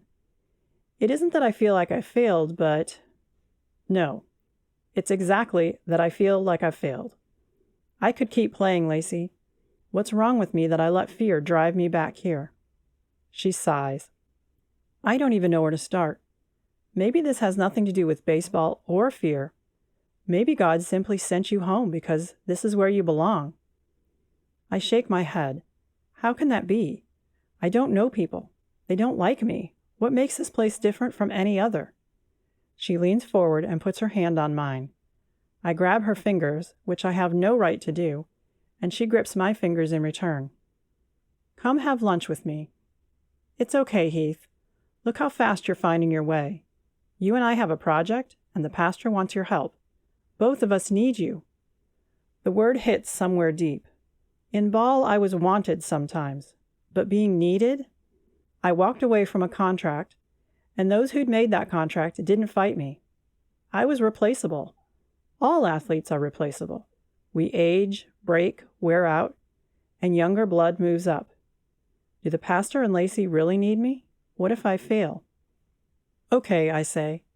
Will anyone else be there? I don't know what I mean. She smiles. She's so beautiful. Just you and me. I tend to spend Sundays alone. Mom left. Did you know that? She stuck around all those years to fight with Grandma, and as soon as Grandma died, she took off. My mother makes no sense to me. I guess I can sing this sad song this afternoon and tell you all about it. My parents sit with me when they arrive, and Daisy and Jane sit with Lacey. Precious creeps in a couple minutes late. I know the club used to have more, and I wonder if they're still in town. I'm surprised to see so many high school friends together. I haven't kept up with anyone from high school. Or college. I guess that fits. We have quite the stereotypes going on here. The beloved small-town girl with her high school friends, the stupid athlete who walks away from the girl to make his mark in the world and then comes home battered. I'm not thrilled with my life right now. Mrs. Campbell bangs out a rousing hymn on the old piano, and I shift my attention back around. This isn't a tiny town, but this church has a country feel to it. The building is older and not in the best repair. The pews are wood, and we use old hymnals. After some of the richer churches I've been in the past 8 years, I don't expect to be especially moved here today. That turns out to be a very wrong belief. The hymns all speak of life and sacrifice and joy. The sermon is about God making all things new. The special music is a flute player. I have no idea what she's playing, but I always liked flute music. Classic rock, older country tunes, and flutes. I guess God didn't think rock or country would fly today, so he sent the flute player. By the end, I'm rawer than when I started. I expected nothing this morning. I came because it's what I do. I was the Christian ball player, sometimes the only one. Back then, before the cleats, I meant it. But since then, I show up to keep up the reputation. Look at me. Struggle doesn't dampen my faith. Aren't I something? Huh. Struggle flattened my faith. This morning, God is breathing life back into it. Spiritual CPR is happening right here in this little old church in a town nobody cares about. I walk out renewed. Wow. Who would have expected that? Lacey. I wasn't planning to invite anyone over, I say as I open the door. The place isn't a mess exactly. It's just small, cluttered, and might come down in a stiff wind. And if he makes one derogatory remark about it, I'm kicking him out. He stops in the doorway and grins. Reminds me of home. I tilt my head, waiting for an explanation. I realize I don't know where he lives. But pro ball players don't live in shacks, so there's some deeper meaning here. Or maybe he's mocking me. I'm staying in Coach's old cabin, out on 17. Why, I ask. I shake my head. That didn't come out right. It was never about money, he says. But yeah, I could afford better. I like it out there. And I'm renting because I'm not sure where I'll land, I guess. I don't want to offend you because I live like this too. But is this place safe? I hope so, I admit. Money is tight, and I own this lovely piece of real estate. He laughs. His hand, which had again found his side, drops away. I get bold, because when he laughs, he's 17. And when he was 17, he was mine. I reach out and lift the bottom of his shirt, exposing the scar. I try hard not to gasp. Multiple punctures, twisted skin, all of it thick and pink. Cardiac arrest, he'd said. This man who makes me crazy and leaves me all confused inside, nearly left this world. I saw it happen, but didn't understand what it meant. He looks around, freezing when he gets to the painting. Right, I should have taken that down. I'm not sure if I'm embarrassed for him to see it, or if I want to take it down to protect him. He touches the corner of it, and then turns to look at the table, which is covered with my projects. Bits and bobs from birds, plants, even a mouse skull are spread in front of him, along with paints and glue and canvas and things I use to display my findings. He touches 5 or 6 different items, just a feather-light touch of his long fingers, and then he looks up and smiles. I'm not sure what I'm seeing. I do remember you collecting things every time we went outside, but what is all this? Displays. Nature is amazing and beautiful. It feeds us. The world literally feeds us and houses us and clothes us, and we don't always see it. I bring some of that to light. He touches the mouse skull and then turns back to the painting. You kept this. Of course. What did you think I would do with it? He shrugs. Burn it? Use it as a dartboard? I laugh. I don't hate you, Heath Jeremiah. Not at all, even back then. Okay, Daisy might have had to talk me into not using it as a dartboard, but after a year I put it up. It's been part of my world ever since. Way back when, in another life, Heath had harbored an inner artist. He could draw, but what he did best was oil painting. The painting on my wall is Coon Valley, painted from the vantage point of the highest hill in the county. We used to go up there to kiss or talk or whine about our families. And one day he brought me this painting. He touches the edge and takes a deep breath. Heath, I say, do you paint now? What? He turns. No, of course not. Why, of course not? What's wrong with it? I'm not that good. I sweep my hand around the room. Neither am I, but it feeds me. I know art fed you. What feeds you now? He sinks onto my lumpy sofa. I have no idea, Lacey. The honesty surprises me. We're not 17. We're strangers who harbor bits and pieces of children we knew so well. Bits and pieces that don't add up to a whole person anymore. We have to fill in all the holes. I'm not sure what to say now. I want to get food started, but he might need something else.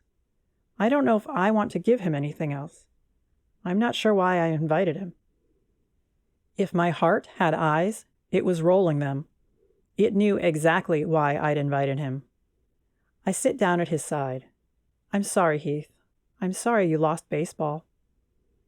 I got to play in the majors, he says. Not many people can say that. Very true, I say. I watched all your games. Jane told me. She, Precious, and Daisy sat with you today. Are you the only ones left in town? From your club? Aurora is here.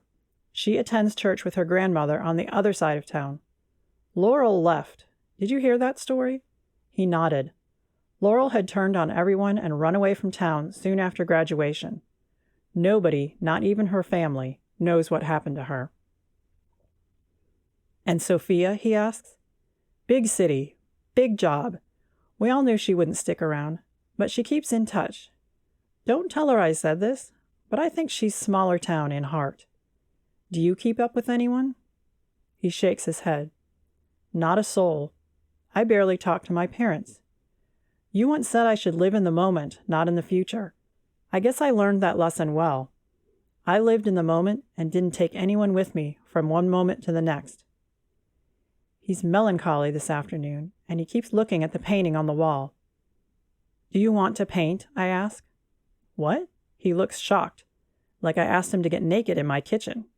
I have supplies. Take some home and mess around. Find what feeds you. That's what my club was all about. This world leaves us starving. Jesus talks about himself as the bread and the water. He feeds us. But he does it through his world, and not just his word. Paint a little. All of this on your table feeds you, he asks. And the gardens. And feeling pretty in my dresses. Living slowly, and not letting just anyone dictate what I do or how I think. Taking time to rest. This morning, Coon Valley Bible Church fed me, he says. I haven't walked out of church feeling so full in a long time. It took me by surprise. I'm used to different churches, bigger, fancier. They love God. There's nothing wrong with any of the churches I attended. But this morning God came right down in church and took my spirit by the hand. A flute player, Lacey. I laugh. I have no idea what he sees in the flute, but he's always loved the little instrument. He listened to metal rock and flutes. She's a good flute player, I say. He laughs because he knows I have no special affinity toward flute music. After the accident, I went to church but didn't feel it. I went because the guys expected me to go. Today I met God there, and I guess he gave me something to do. Church books, I say. You said marketing. Bookkeeping too? Accounting. Double major. I laugh. So God gave you a nice big organized brain, and now he expects you to use it. I'm sorry I forgot about that part, how smart you are. And I'm glad to find out you weren't pitting voodoo dolls, he says. It's okay, Lacey. I left. I'm at fault. So, do you want help with lunch? I do, and the afternoon is sweet. We talk, although it's shallow. That seems wise. I show him my little gardens around the house, and he laughs at me for letting the house fall down, but putting so much time into the property. When he finally leaves, I convince him to take some paints with him.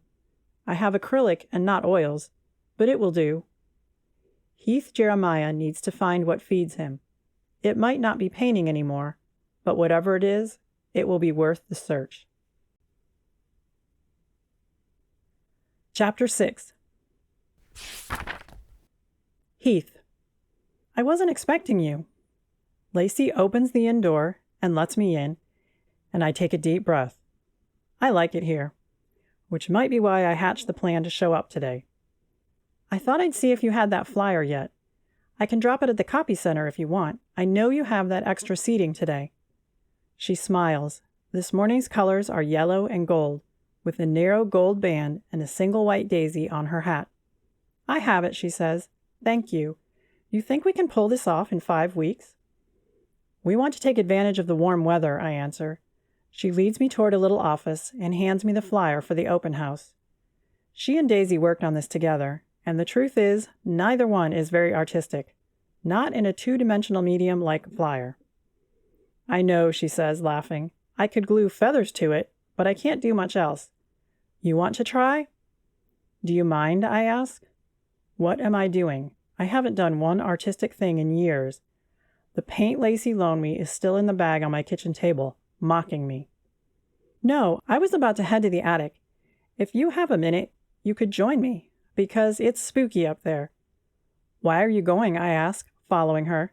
She doesn't give me a chance to answer, and that amuses me. For 2 weeks now we've been working together, and she's taking me for granted. I found a knob in Max Castleton's room, and I'd forgotten about it. I thought it looked like one of ours. I have no idea how it got into his room. I want to put it back if it's ours because we talk about refurnishing the old cabinets and reusing all the old hardware. And maybe I want an excuse to visit the attic. It's spooky, but always interesting. I follow her up a set of narrow, creaking stairs to the cramped attic space where she pulls a string to turn on a lamp. It's a single bulb dangling from the ceiling, and it paints everything in a sickly yellow-green light. The room is huge, the entire footprint of the house, filled with boxes and furniture.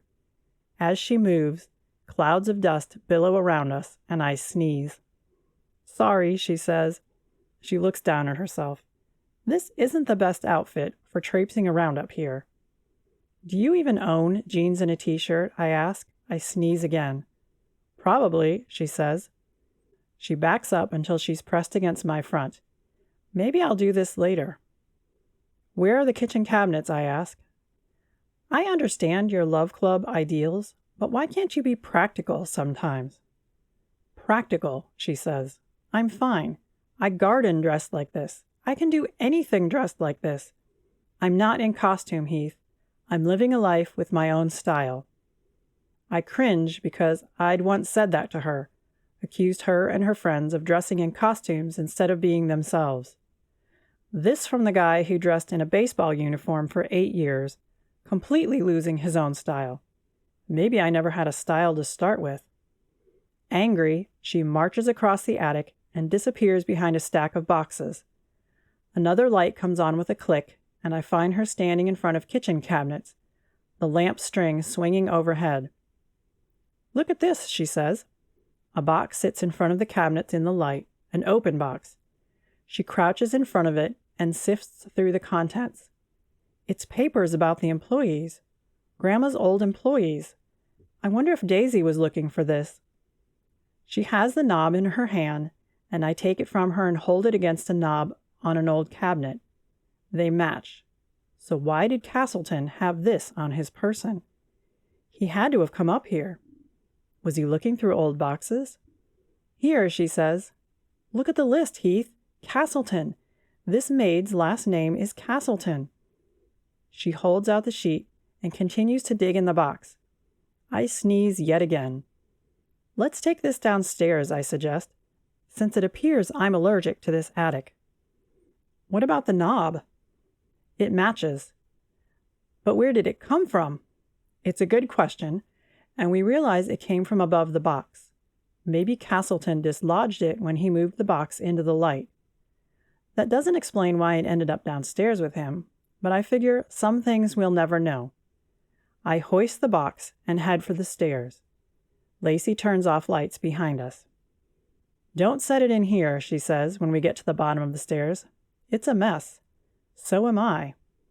"You remind me of a 50s sitcom," I say, "where the women always look perfect, even when they're just making dinner for the family. Do you have an apron to keep your clothes clean like they do on TV?" She frowns, which means she does, and I've insulted her. Again, I'm not sure why this always bothered me. Before her love club, she and I sometimes trekked through the creek in the back of our neighborhood. We rode bikes. Then she changed all the rules in the name of looking pretty. I missed my friend. Yes, she looks pretty all the time, but I'd take Lacey in the creek any day. "I like looking like this," she says evenly. She's angry, and I decide to shut up. Why are we doing this to each other? I set the box on the porch, and she sits on the top step and begins to pull things out. Soon we have 3 unopened letters and 2 pages with the name Castleton. One states that Kathleen Castleton was hired as a maid one summer, after which she left to get married. The letters are from a person named Heidi St. John. It seems she and Kathleen had worked together, and Heidi had left.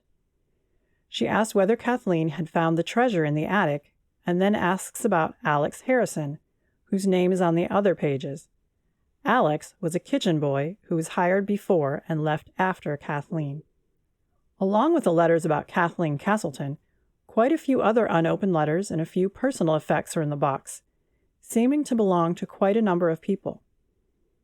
"Maybe this is what some of the employees left behind," Lacey says. "I had no idea the house had so much turnover." "This isn't about my grandparents' time. This is my great-grandmother and grandfather.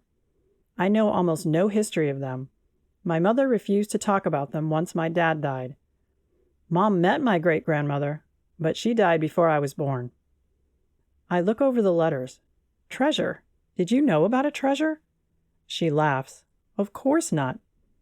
You think Mr. Castleton was sneaking around our attic looking for information about a treasure?" "Maybe." I look through more pages, but nothing seems pertinent. I don't know how anyone would have known about these letters or want to see them. Lacey takes the one in my hand and flattens it on the porch. "Dear Kathleen, have you heard any more about the treasure? Of course, the Monterossas own half the town. It could be anywhere, but the clues make the house seem like the most likely place. I can't see Jacob venturing into town to hide something, but it's hard to say. How is he? And his new wife?" "I wonder what clues they had," I say. "Jacob is your grandfather, right? And this implies he hid a treasure?" "Yes to both questions." "I wish we could ask Mr. Castleton," she says. "Heath, what if looking for this was what killed him? He was old. Maybe going up and down the steps killed him." "He managed to get to the second-story bedroom, right? I think he simply ran out of time. His sister sent him to retrieve letters she'd left here. From the looks of it, everything ends up in the attic, so if she didn't know for sure the letters were here, it was a good guess. Castleton does as asked, and then he dies of a heart attack. Why didn't he take the letters? He had the right box, but he didn't take them. They were unopened. How would he even know any letters were here?" She has a point, and I have no answers. We pack everything back up, and I carry the box inside to their little office. "I want to show Daisy," she says. "Thanks for going up with me. I'm sorry it made you sneeze." "I'm sorry I insulted your style," I say. "Lacey, remember climbing through the creek and climbing trees? Can you still do those things? Is there room in the style to relax and play? I feel like you lost something when you made your club. I never knew what started it." She's angry again. "I explained us to you 100 times. But you did the same thing. You wanted me to see how leaving me for baseball was the right thing for us. Neither of us heard one another. I hope we do better at hearing each other now." I nod, hating the words. I had failed her. I'd failed myself. I'd failed everyone. Then I didn't even have the courage to get back on the field and make all the pain mean something. I have another appointment, so I head for the door. Thank you, she says. I'm sorry, Heath. All of that is old news. We don't have to keep fighting it out. I want your help, and I'm grateful. The words are painfully formal, and they hurt. I'll let you see the flyer before I take it to the printer. You don't have to, she says. You've spent enough time here now to get a feel for us. I trust you. Have you painted anything? I shake my head. No. She puts a warm hand on my arm. Heath, it sounds trite, but in straw hats, we find passions. Give painting a try. Find something to keep your mind off what you lost. I'm fine, I say. She points to my hand, which is resting over the scars. I don't feel myself doing that anymore, but she's right. What I lost is never far from my mind. I'll try, I say, right after I make a world-class flyer to entice the whole town to your inn in 5 weeks. She laughs. Okay, you're right. The flyer is the priority. But don't wait too long. Habits take time, and maybe you need to start a habit that fills your soul with what it needs. She might be right. Lacey. I look in the mirror and think about what he'd said. He's right, I don't have many outfits for playing in the creek. But I'm an adult. How long has it been since I've felt an urge to play in the creek? You look fine, Daisy says, walking into the entry. I'm not sure I like this mirror. I don't want to see myself 100 times a day as I walk by. You always look beautiful, I say. I mean it. Daisy is lovely. I called Brody for the leak, she says. Brody is our handyman, and the leak is the kitchen sink. We had the kitchen remodeled first thing, but the contractor hadn't done the best job. Brody had come to town weeks later, and we kept him busy fixing both old things and new. I also think he's sweet on Daisy, but she seems oblivious, so she clearly isn't interested. Daisy, what would you wear to play in a creek? She tilts her head. What? We're playing in a creek now? No, but if I wanted to play in a creek, what would I wear? Heath used to say I was too strict on my wardrobe changes. Laurel agreed. She puts her hand on my shoulders and looks at me in the mirror. They're making you doubt yourself. Don't let people do that. Maybe, I say, but I don't have clothes for playing in a creek. So go buy some. Nobody's keeping a scorecard, Lacey. If you feel trapped by our decisions, make new decisions. I have creek clothes. You should see what I wear around the house in the evening. All our romantic aspirations go out the window on a chilly night when I snuggle into a worn sweatshirt and fluffy lounge pants. I'd seen this, and I know Daisy doesn't feel obligated to live the romantic life all the time. So why do I? She raises her eyebrows, still looking at me in the mirror, and I pull her to the kitchen table. He doesn't understand. He never did, and he still doesn't. Were we wrong? He's not stupid, so why can't he see? Maybe I don't see. She pats my hand. We were 14 when we read that book. It captured our attention, and it gave us a new goal. We needed that, Lacey. Your mom and grandma were having a war in front of the whole town. My dad was unemployed. Life was a mess, and the idea of a slow, simple life, it was a dream, and it was a cheap dream that didn't depend on anyone but us. I can see why we were so enamored.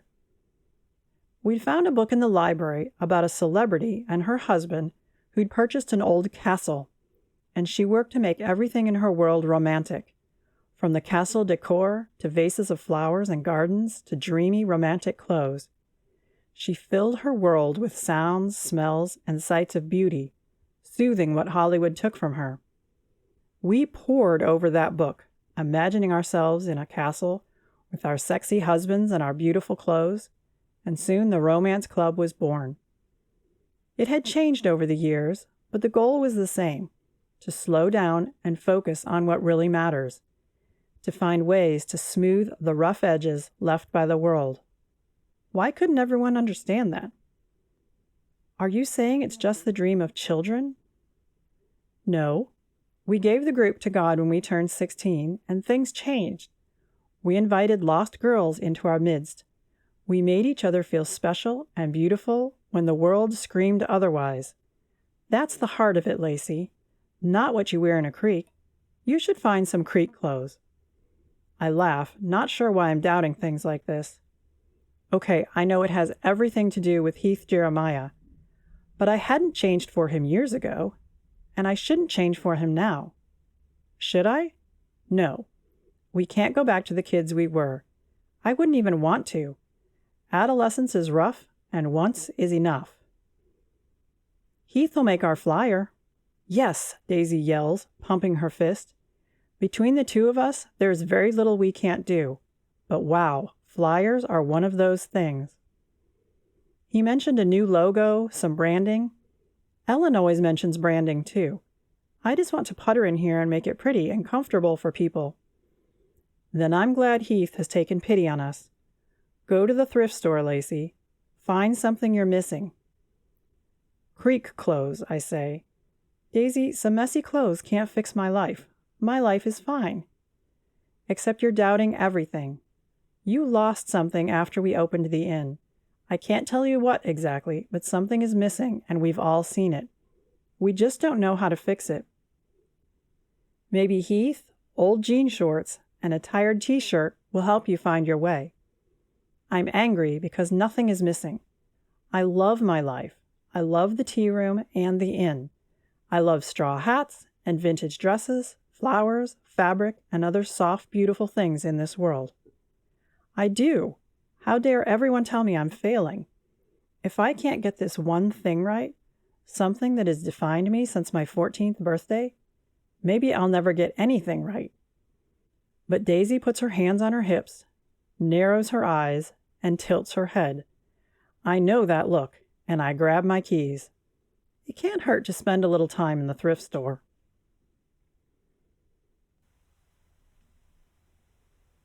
Chapter 7. Lacey. I'm nervous.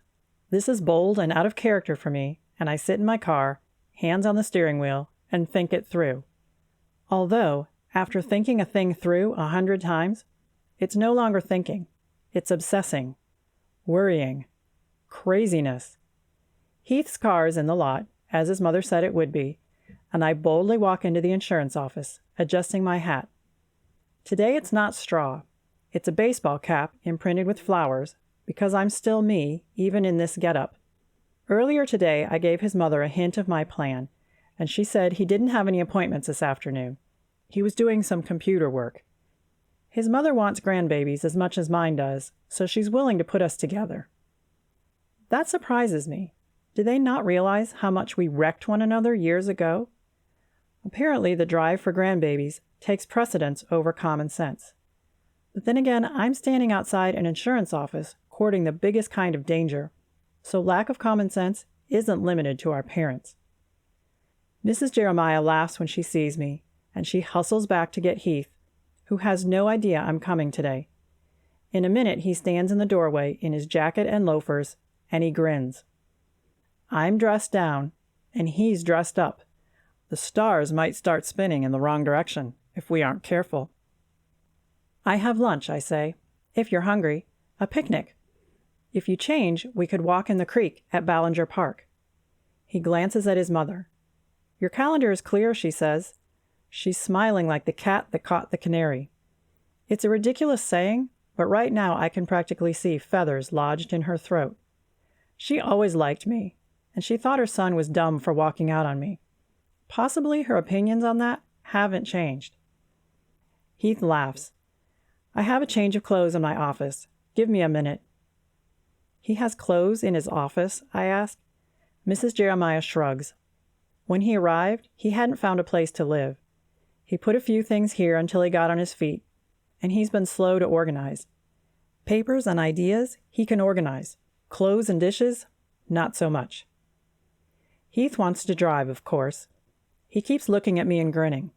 I'm wearing old cutoffs, a t-shirt with a flower in the center, and my flower print hat that doesn't match my shirt at all. Pink, purples, and orange. I can stop traffic in this outfit. I knew if you dug into your wardrobe, you'd find who you used to be, he says. The words sting, because this isn't me. Nothing like this has been in my wardrobe for years. But how would he know that? He doesn't know me. I changed in high school, and he never changed with me. He thinks I spent the past decade living a lie. This isn't who I am, I say. This is me showing you I can be flexible, unlike someone I know who wasn't any better at flexibility than I am. He frowns. Maybe you're right. But you look beautiful, Lacey. If the goal is beauty, don't think that your clothes are what does it. I hope that's not what I've done. I don't think people in casual clothes are ugly. I just like how I personally feel when I'm in dresses and hats. I like the hat, he says, like he's reading my mind. You still have your flowers and colors, right? You really want to walk in the creek? Oh, I almost forgot. Look in my briefcase. Heath Jeremiah owns a leather briefcase. I have to smile about that. High school Heath would have choked on the thought. Maybe all of us changed. I'm not comfortable opening the briefcase, but that evaporates when I see the flyer on top. I can tell he did this on the computer, although the sketch of the inn is his work. I watched him sketch and draw enough in my youth to recognize his style. I know he used charcoal and pastels to make the drawing, and I love it. It's our inn with a little more mystery. He chose just the right font, something else vintage. Flowers are everywhere, but he used the right colors not to make this all about ladies. I don't know enough about art to know what he did, but I know the results. This is a great flyer. What do you think, he asks, not looking at me. I had forgotten this part, how Heath has no confidence in his art. In his mind, he was never an artist. He was a ball player. I wonder how he defines himself now. I wonder how I define myself now. I feel a strange wash of shame at the thought, because I don't have a ready answer. More than one person this week has questioned my identity. I love it, I say. People will come, won't they? We're going to give them a great day, he says. I smile at the we. But even if we didn't, the chance to see the inside of the Monterossa mansion is enough of a draw. Everyone from 5 counties wants to know what that place looks like. Thoughts on a treasure, I ask? Because my mom and grandma were fighting, she never told me anything about that side of the family. Had you heard of a treasure surrounding the Monterossas? No, he says. And I asked around a little. Nobody else seems to know either. However, the 3 people I talked to seemed interested in knowing more. I hope I didn't start something. We don't need people showing up at your inn to treasure hunt. I'm sorry. I hadn't thought about that. Why would I? It's okay. I wouldn't have thought about that either. Daisy hasn't heard about the loan yet. You really think that's wise? Mom won't help me if I get into trouble, although she has the funds to do the renovations herself. It's her way of protesting my dealings with the Monterossas. I don't think she understands the only Monterossa left in the world is me. I think the loan is required, he says. I'm not happy with it either, but you're right that the building needs finished. Maybe just the 2nd floor. You can make the 3rd floor off limits for now, or you can live up there if your cabin isn't winterproof, but that 2nd floor needs finished. Most people don't want to stay in a place that's half finished. It feels spooky. Some people like spooky, I say. I think Ellen is drawn to the spookiness since she asked for the 2nd floor, but I agree. And Castleton? Why did you put him upstairs? Daisy said you usually put guests on the ground floor. He asked, I say. Maybe he asked so he'd be closer to the attic and further from Daisy. When it's her turn to watch the inn, she sleeps on a cot in our office on the 1st floor. It would be easier to sneak around from the 2nd floor, he agrees. He pulls into the parking lot of Ballinger Park, a little forest park outside of town, and his is the only car. I take the picnic basket and blanket from the back seat, and we settle on a grassy area near the creek, which runs diagonally through the park. Because it's summer, the trees around us are alive with cicadas and crickets. Bugs are loud, he says. Thanks, Lacey, for doing this. Payment for the flyer, I say. I'm glad you like the flyer. I plan to sit down with the paints. I do, but the flyer had to come first. Did you enjoy creating again? I ask. I did. He watches me unload the basket. I brought egg salad sandwiches, which I know are his favorite, chips, baby carrots, which I know he'll eat but doesn't love, and 2 muffins. Daisy made extra blueberry muffins for breakfast. We had a last-minute guest, so she was in the house this morning to help me. She's better at food than I am. I also pull out a small vase filled with wildflowers from my walk across the property this morning, and he laughs. Of course, all the flowers and botanical things at the inn. That's you, isn't it? I nod. I always thought you'd go into biology, he says. It shocked me when you didn't go to college. I guess it turned out okay. You have a job you like and all. But you had the funds, and your mom made you crazy, and I thought you'd go. It would have been easier if you'd gone. I raise my eyebrows. Easier how? I wouldn't have felt so bad about leaving you behind if you'd been going somewhere too. So you think I was wrong to stay home? You left our relationship, Heath. If you'd wanted me happy, you'd have invited me to come along. Like you said, I could have afforded it. He cringes. I had to throw myself into the team. You'd have been lonely and hurt. I explained this to you. Like I explained romance to you. It's not a costume or a trend. It's a lifestyle. Yes, he says, beauty. That's a pretty shallow lifestyle. I always thought you were better than that. Not beauty, not like you think. Peace, Heath. Slow living, calm living. You were driven and ambitious, and that's okay. But you didn't let it be okay for me to prefer a slower life. I didn't go to college because I didn't know what to study. And Daisy couldn't go because of their finances and her dad's issues, and Jane couldn't go because of that stupid grocery store, so I stayed to help my friends. That's part of my romance club, too. Having people. People come first. He sighs and takes a bite of sandwich. You make great sandwiches. I never understood. I thought you were scared. I wasn't, I say. I just decided what I wanted. So did you. And what you wanted wasn't me. No, he says. That's not it. Of course I wanted you. But it wasn't fair to make you wait. And if I divided my time, I might not have made it. And did you make it? I ask. I try to gentle my tone, because the words are harsh. Can't he see what happened? He gave up what mattered, and what didn't matter let him down. No, he says. He closes his eyes, and his hand goes to his side. I want to touch the scars and take away their sting. He says there's no more physical pain, but there sure is emotional pain. Sometimes I look at him and realize he's drowning in it. I want to help and make it better, but every time I try, he takes a shot at straw hats, which is what he's been doing for a decade. No, I failed. Is that what you want to hear? I realize it, Lacey. I hurt you, hurt my parents, made enemies across the board to get what I wanted, and then I never got what I wanted. I wanted a World Series win. I didn't even get a World Series shot. I put in years of college and minor league ball only to choke when it got real. You didn't choke, I say. How I want him to see the truth. You were hurt. Not enough to stop me. I stopped myself because I'm a coward with an average talent. And now you're helping me with my inn, I say, and the pastor is already bragging about your help with the church. Those things matter too. It was intoxicating, he says. Lights and crowds. Even small crowds at college were intoxicating. Can you play for fun? I ask. I don't know. I walk onto a field and shake. Maybe in time, I say. It hasn't been long. So you want me to go back to that life? You hate that life. I hated being left behind, I say. I explained why I had to do it that way. Then you should have asked me to wait. As you see, men haven't beaten down my door in your absence, except you can't stop taking shots at who I am. I'm not taking shots at who you are. Straw hats isn't who you are. I sigh. That sums it up. Heath, I started the group.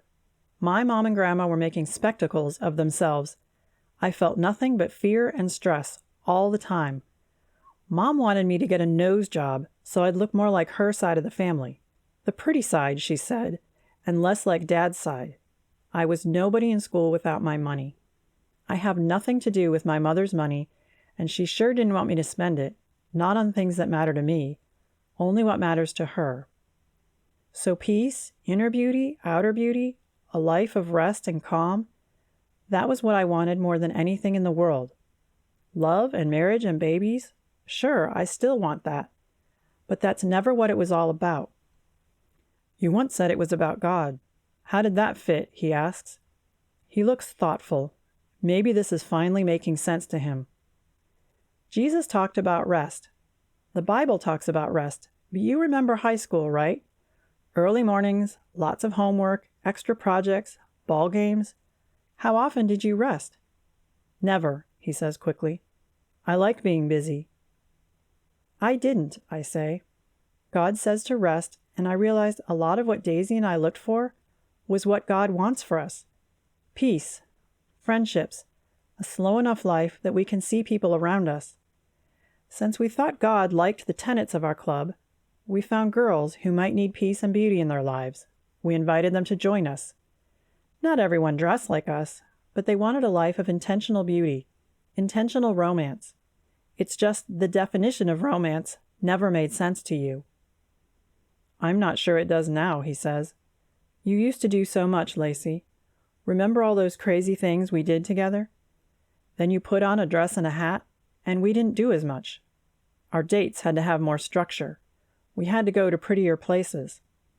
I think I understand what you're saying, what you wanted your group to be, but I'm not sure you ever found it. The words cut deep. I feel like I'm bleeding from every part of me. It's bad enough that he doesn't understand, but for him to say I don't understand? It's my club. Of course I understand. For years now, our group has gathered and carried each other through difficult events. We've laughed and cried together. We shopped together, looking for clothes or household items to warm our hearts when the world freezes us out. He hasn't been here, so he has no idea. I'm sorry, I say. I think I want to go home. I don't know you, Heath. Maybe we never knew one another. Lacey, he says. He sighs. You might be right. I wanted you to love baseball because I played. You never came to the games. I was shocked you watched my blowout. You hated baseball and then only watched when I failed. I never hated baseball. I wanted to be at every game. He should have understood why, because I'd told him, but he never heard me. Maybe I never heard him. How had we thought ourselves in love if we'd never heard one another? I'm sorry, I say. I never hated baseball. Thank you for the flyer. Daisy and I can do the rest. You need to get your new life together here and not waste your time with us. I don't think we'll ever get back what we lost. He closes his eyes. I'm not sure I'll stay. I do understand, Lacey, but you're right that I want something that's dead and gone, and I don't know if I can stick around. I can find a new life anywhere, right? We're silent all the way back to the insurance office. He gives me the flyer, kisses my forehead, gives me a long, strange, sad look, and goes into the building. I make sure the picnic basket is secure in the back and start for home. I cry all the way there.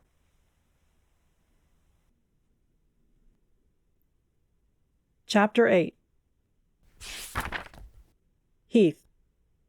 I know 2 things Lacey needs to know. Honestly, I wish I didn't know, and I have no right to know, but it's not a big town, and a few people think I'm special because I played a few rounds of pro ball. I'm not special. I am an idiot. I knew she was hurt. I knew that the second I blew out of town, full of myself because I'd been told I'd be a star. Work hard, they told me. Don't let anything distract you, and you'll go all the way. All the way where? What I never realized until I came back to Coon Valley is that the ballplayer life wasn't worth what I lost. Fame is cold, and even when a guy arrives, fame might not follow. Most guys on a pro team are forgettable. Very few become celebrities in any eyes but their own, and 5 minutes after we leave the field, those who did know us forget us. I get off the phone with Rick, who's in the sheriff's department and whose cousin works at the bank. and I take a deep breath. This isn't going to be an easy conversation, because we know each other well enough to hit all the sore spots, and that's what we'd done. She'd poked at baseball, and I'd poked at her club. We'd have done less damage with firearms. I look at my Bible, sitting on the bedstand. For 8 years, I've opened it every morning. But since coming home, since this second part of my life started, it's been closed more than open. It makes no sense that I clung to God when it was hard and damaged my reputation. But now that it's easy and I'm back in the Bible Belt, I leave it closed. I open it, and for an hour I disappear into it, because this morning God has things to say. Things I don't want to hear. When I finally close it, I feel drained and scolded, but I know what I have to do. God is making a few things clear, and today I need to turn a corner. For my own sake. For Lacey's sake. I think the one that gets me, the one that really lights a fire under me, is Lacey's sake. I might not understand, but I have to care. I spend 15 minutes at the office, shuffling appointments to give myself the morning off, and then I drive out to the inn. I'm not looking forward to this conversation. Daisy meets me at the door. She frowns and shakes her head. She might need more time.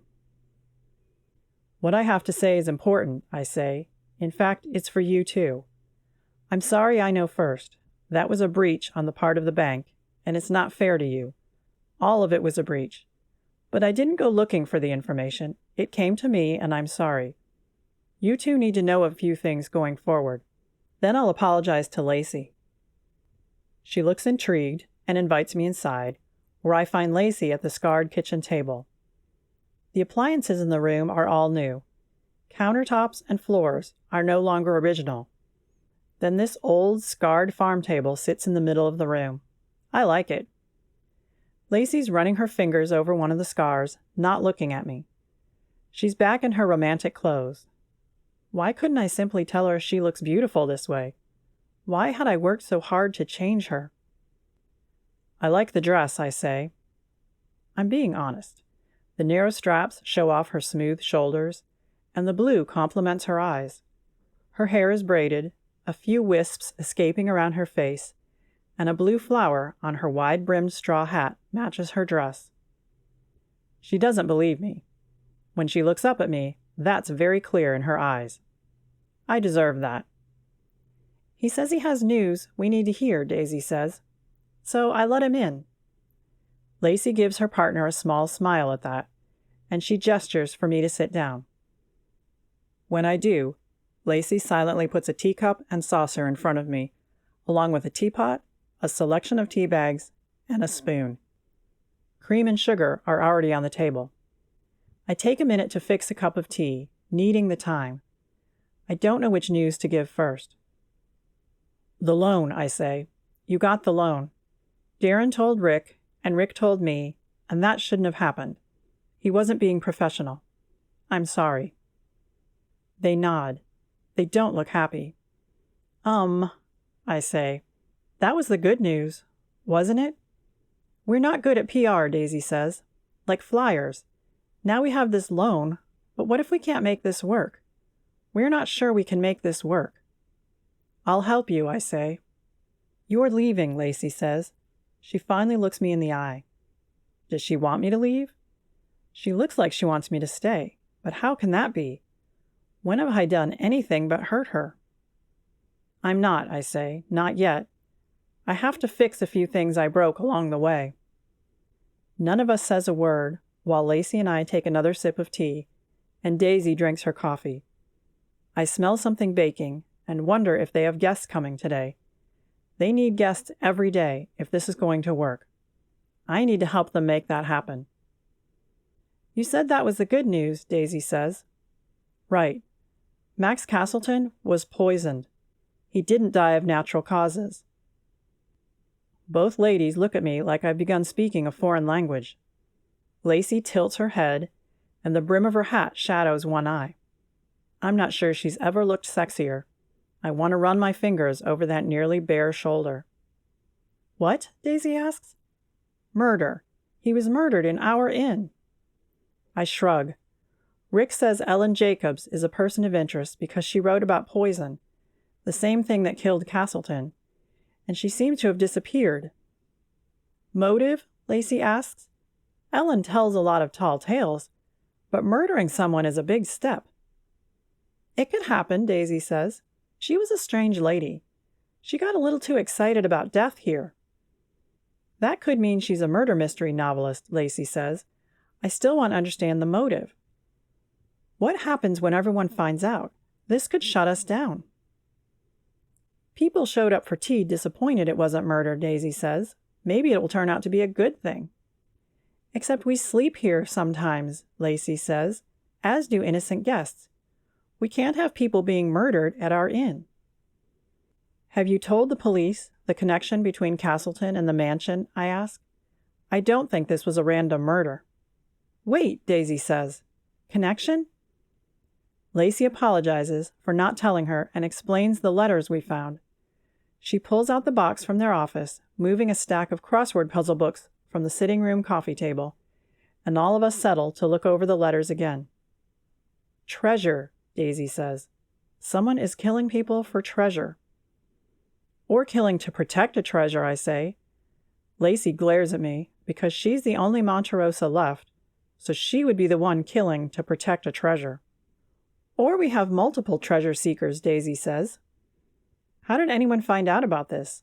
Lacey's right, and we have to keep this to ourselves. The sheriff's department can't go spreading this around. Can we sue them for doing that? I'll talk to Rick, I say. I'll help however I can, with PR and with silence. I'm not sure you're safe here. This is our house, Lacey says. She's sitting up straighter, angry and beautiful. I think, after the morning I had, I'll find her beautiful whatever she does. She's strong now. The fearful girl, in the midst of a very public family feud, has found herself, and she was a beautiful find. We don't shut down. We'll show this to the police and see what they have to say. I have doubts that will help. Coon Valley doesn't have murders. Most of the guys on the force have been here for years, meaning none of them know much about murder cases. But she's right to tell them. I'm going to lock the attic, Daisy says. Maybe the third floor too, Lacey says. The third floor was a servant floor, so it has doors at the staircases. Right now I'm thankful for that. We decide to go ahead with the grand opening celebration. I offer to move into the inn until this is resolved, hoping to keep guests safe. But Lacey and Daisy decline, as I know they will. They're independent to the point of crazy sometimes. Maybe that always bothered me. They had each other and their group, so Lacey never needed me. Except she had, and I had failed her. Eventually, the police show up at their door, and Daisy tells me I should go. They'll deal with this. She thanks me and walks me to the door. She needs a little time, she says again. She takes my hand and runs her fingers over the back of it. Her dream is to get married, but she hasn't looked around since you left town. I'm not sure what happened yesterday, Heath. I called you a scoundrel for leaving her, and I still think that. But you clean up well for a scoundrel, and maybe that doesn't matter. The heart wants what it wants. I nod. Daisy, how are she and God? She blinks, and then she smiles. You worry about that? I shrug, and she gives me a hug. Keep worrying about that, because nobody else has asked that question but me, and she hates to hear it from me. I think, as blind as you were as a teenager, maybe tables are turning. Follow that question, Heath, and everything will be okay. I'm not sure I got anywhere this morning, but I have a few thoughts as I head home. I want them safe, and I don't know how to do that. But I want a few other things, too. While I give Lacey her time, I think I need to delve into Lacey's romance club a little more. I dismissed it without understanding it. Now Lacey is living it without understanding it.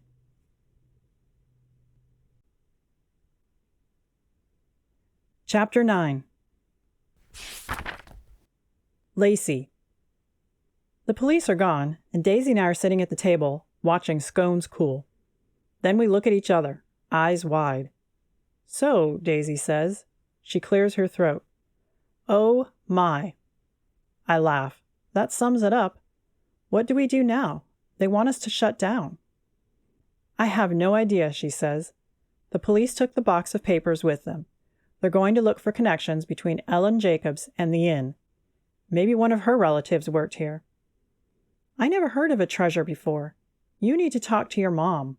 She rolls her eyes. "Sorry." She's right, and I'll do that today. Right now, I seem to be stuck here at this table, watching scones cool. "He's going to stay and help us." "Yes," she says. "I think, if nothing else, you need to be friends." "If nothing else? You think I should be with him?" "I don't know," she says. "I think now isn't the time to worry about it. We have a big chunk of change at the bank waiting for us to turn this place into a viable inn. Should I call Brody?" "Yes," I say. "I'll let her deal with Brody. If she can push me toward Heath Jeremiah, I can do the same with her and Brody Newell." So we're doing it. We're going forward with a renovation and a big community party, all while someone out there might be wanting to kill our guests. She shudders. "This is real, Lacey." "Let me talk to my mom," I say. "I don't want you scared, Daisy, but we sank everything into this. We need to think it through. Maybe we shouldn't take overnight guests for a while, but that means we might need to add more tea sittings." She nods. "One thing at a time, I guess. Right now we have tea to serve, so let's do that. Lacey?" I raise my eyebrow. "Heath showed up at church. I don't think I expected that." "He says he kept his faith the whole time he was away." "Good for him," she says. "God can do mighty things with people who stick with him." I know where she's going with this. Well, no, it could be one of two things. This could be more matchmaking, or she could be questioning my faith. She hasn't done it outright, but I know she thinks I've lost my way. I haven't lost my way. Our whole club, our whole life, is about what God wants in a life. How could I lose my way? After the first sitting, I call my mother. She and I have never been close, and that's worse now that I live on Grandma's property. She always kept the details vague, so I don't know why she and Grandma hated one another after my dad died. I thought she might thaw once Grandma was gone, but she seems to hate the property as much as the people who lived on it. I wonder if she secretly hated Dad, too. I wish I knew the true history here. "Treasure," she says when I explain the situation. "And murder. Figures. That family has more than one skeleton in its closet. You need to sell it, baby. Shut down this craziness.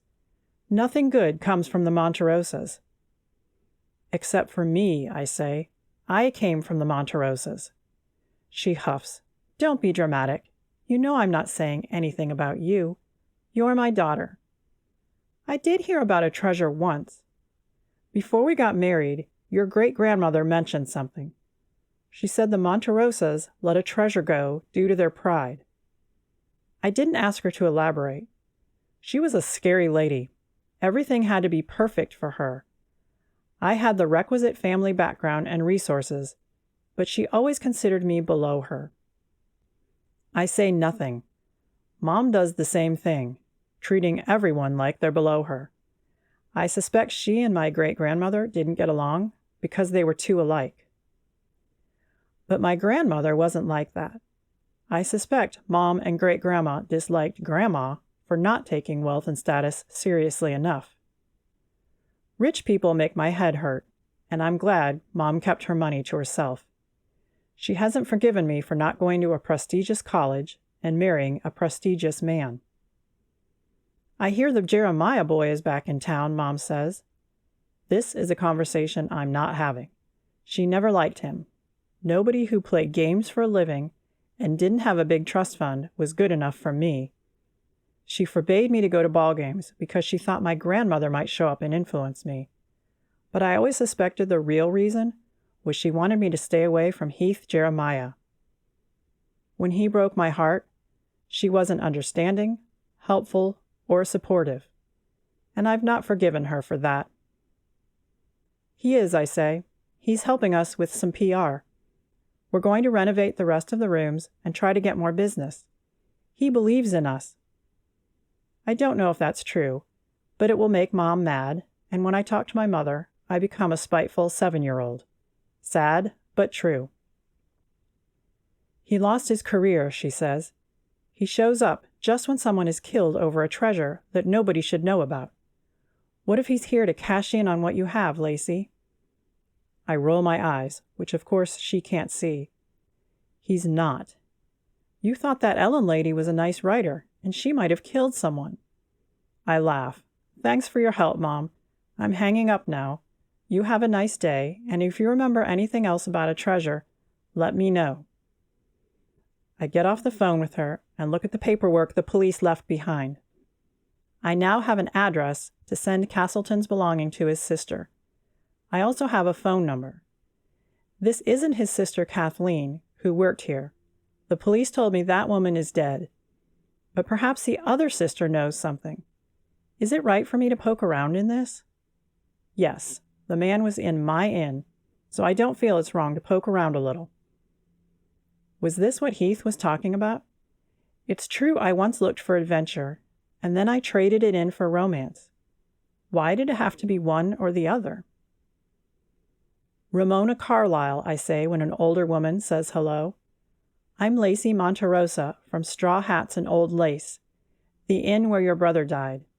I'm so sorry for your loss. She sighs, the sound heavy and sad over the line. They tell me he was killed. Who kills an old man?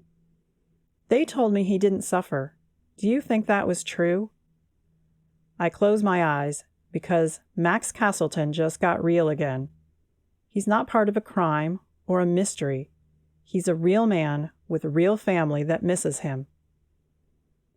I found the body, and he didn't look like he'd suffered. He looked like he'd fallen asleep. Another sigh, this one tinged with relief. I don't know why he thought Kathy's box was so important. He found a few letters from her time at the mansion when she was a maid, and the young man who wrote the letter said he hadn't found her missing box. Max thinks she was talking about an antique box that once belonged to my grandmother. But that was ages ago. We hadn't thought about those things in forever. Why did it matter so much to him? The man also mentioned a treasure, but surely... Max was an old man who didn't need to think about a treasure. It makes no sense to me. I'm not sure what to say to her. Should I push for more information on the treasure? She thought her brother had come to retrieve an antique box Kathleen had lost. And since he'd been looking in a box of things left from old staff, maybe that was true. Maybe treasure played no role in this. Or maybe it did.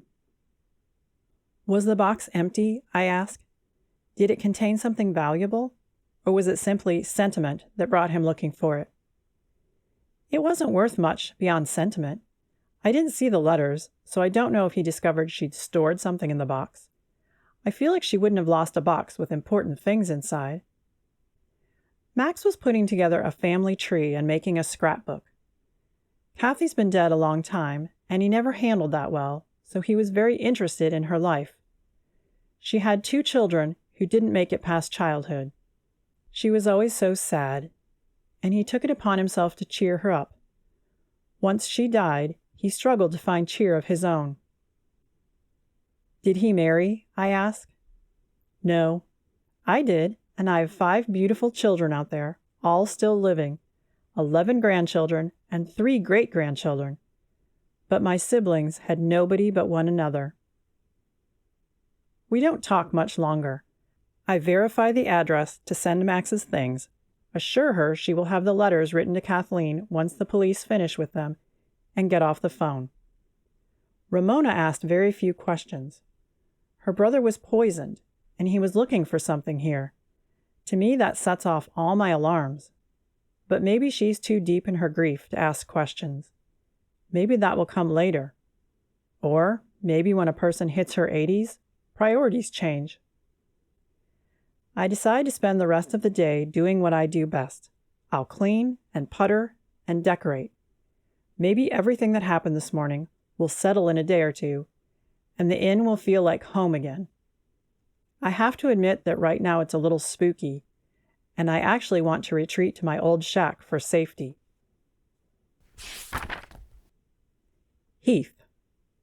Lacey Monterossa is going to gut me. No, that's not true. God is going to gut me, and he's using Lacey to deliver the death blows. I'm being dramatic, but as I stand in front of this canvas, I can't help myself. I haven't painted in years. I expected to throw down a few colors, hate it, and be done with it. I don't even know why I bothered. That's not completely true. I bothered because I understand her love club now. Romance club. Straw Hats Club. That drive for peace and calm, to live a slow life of intention and beauty. I don't care if it sounds feminine, and I'm certainly not about to don a dress and straw hat, but it makes sense to me. I would just about kill for some inner peace. Right now, I'm about to start bawling over a painting. What makes this deplorable is that it's my painting. Who moves himself to tears with his own painting? The paint went down fast. I don't know if anyone other than me would recognize the shapes in the chaos. It's not neat and tidy like what's on Lacey's wall. That's what I meant to paint, another innocuous landscape. I was thinking about her club and beauty and peace, and landscape seems to fit that. Instead, I began throwing paint on the canvas in a mad quest to get the images out of my head as fast as possible. And what's in front of me, if I'm honest, scares me. Okay, tears and fear over my own painting. What's wrong with me? I carefully move the easel into another room so it will be safe while it dries. And maybe so I won't have to see it. I put away the paints, clean the brushes, and sit at the kitchen table. My hand goes over my side. No surprise there, not after what I just painted. What does it mean, God? I ask. That's not what I was supposed to paint. Where's the peace? I think Lacey's lost it too. I think she lost sight a long time ago. Both of us did. How do we find the path again? How do we find her club? How can she make it your club? Because that's what's missing. It's not hats and dresses or flowers on the mantel, but she forgot that. I might have had something to do with that because I treated her badly. So did her mother and grandmother, putting her in the mess she was in. Why did all of us think it was okay to do that to her? This strange prayer monologue makes me melancholy. The rawness of what I'd painted and how I'd felt while doing it. Memories of the mad dash to the hospital while my life flowed out through my belly, and the ups and downs of seeing and arguing with beautiful Lacey Monterossa, my old best friend who is also a complete stranger. It's no wonder I feel gutted. Tomorrow I'll make copies of the flyer. I'll get them into every store. I hope people come from curiosity, but I'd rather it not be mean curiosity. I hope they come with open minds and hearts. The sheriff's department won't keep the murder a secret, so everyone will know something terrible happened at the inn. Sometimes bad press has good effects, but I don't know if that will be the case this time. The older women in Lacey's life made sure the name Monterossa meant anger and bitterness. What if people can't let that go? I hope I haven't signed their inn's death certificate with my ideas.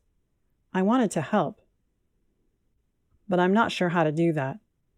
I hope leaving isn't the only way to fix things, walking out of her life again, but I'm not convinced staying will work any better. I could use a few answers, I whisper to God as I walk to the ancient kitchen for a snack, because I have no idea what to do now.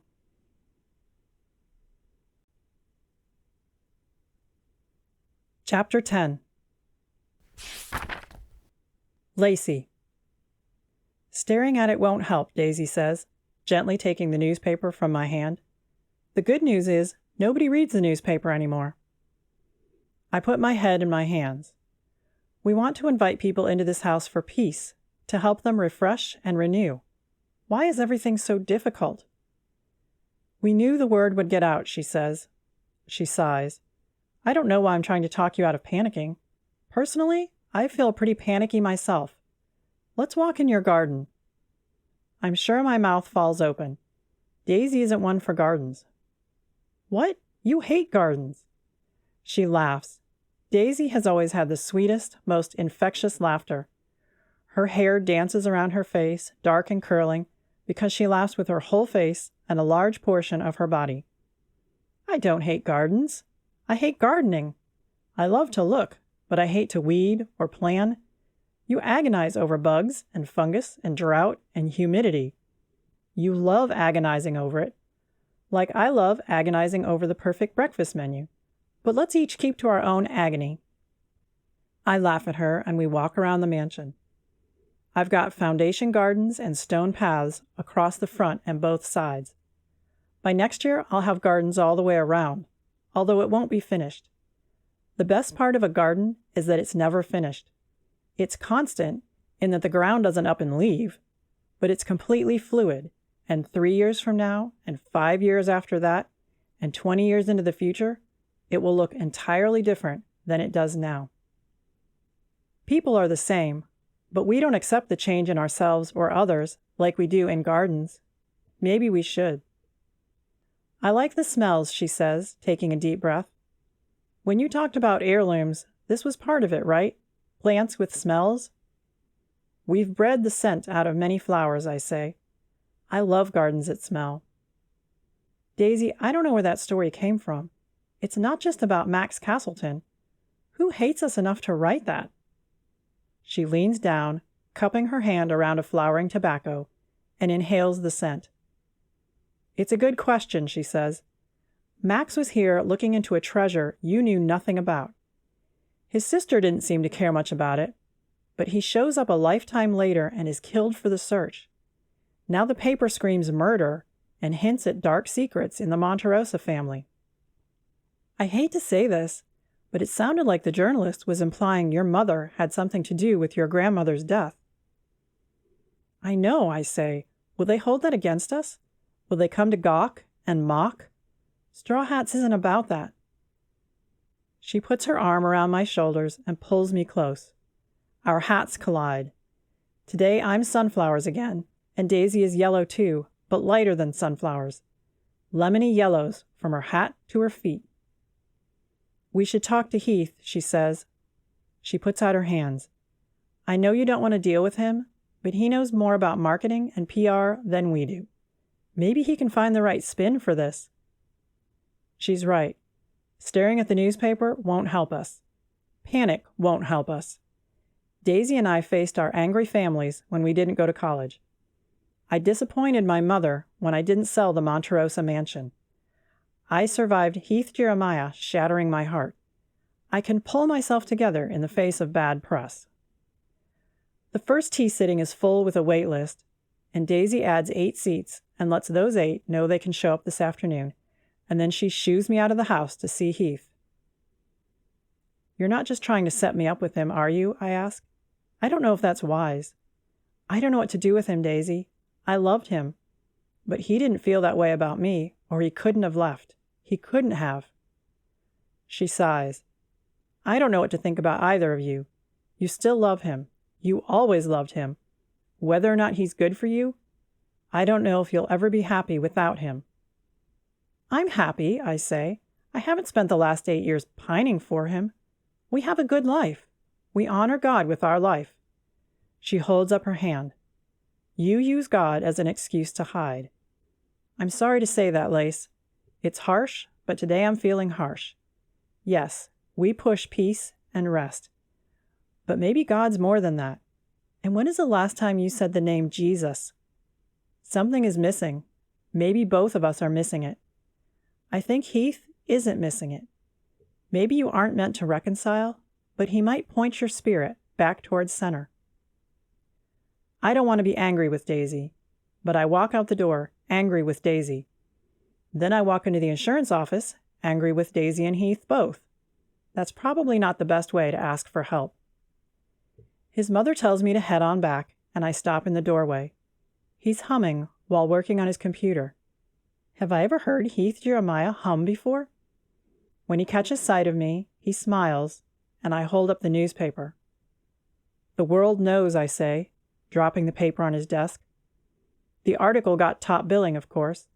The first murder in town in 22 years is big news. He skims the article, then shakes his head, leans back in his chair, and holds the paper up to read it again.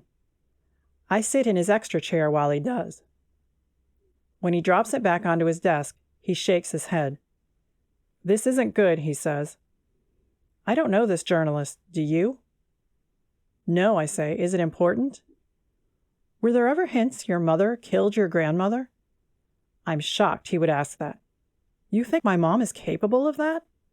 No, that's not what I meant. Did the gossip mill of Coon Valley ever think that? Oh, I shrug. Not that I heard, but I miss a lot of the gossip. When Grandma died, I got her house, and Daisy and I threw ourselves into that for months. What she said in the will, I had no idea she thought of me so much, that she knew so much about me. So I was dealing with that, and I have no idea what happened in town. Would your friends know? Was there a police investigation? How did she die? Heart attack. She was home alone. Nobody investigated. She'd been in bad health for a long time. She'd stopped taking care of the house, stopped taking visitors. The coroner said she'd been dead at least 5 days when she was discovered. And who discovered her? Heath asked. I blinked. I don't know. I thought she had employees, but not if nobody found her for 5 days. I didn't keep up with her. Like I said, I got a call about the house, and that's where I focused. She had a funeral? Of course. Well attended? I thought about that. Not so much. She didn't have many friends at the end. My mom and I attended. All my friends did. A few old people I don't know showed up. But I don't know who found her. You think she was murdered? I can't imagine that. But was anyone else in her will? Did you get it all? I think I got it all. The lawyer only told me what was left for me. I didn't ask questions. You're leading somewhere. You sound like a police detective. All those detective shows paid off. He laughs. He used to love detective shows. Maybe. Someone once spread the word that the Monterossas have a physical treasure hidden on their property. Now this article comes out spreading doubt about your family.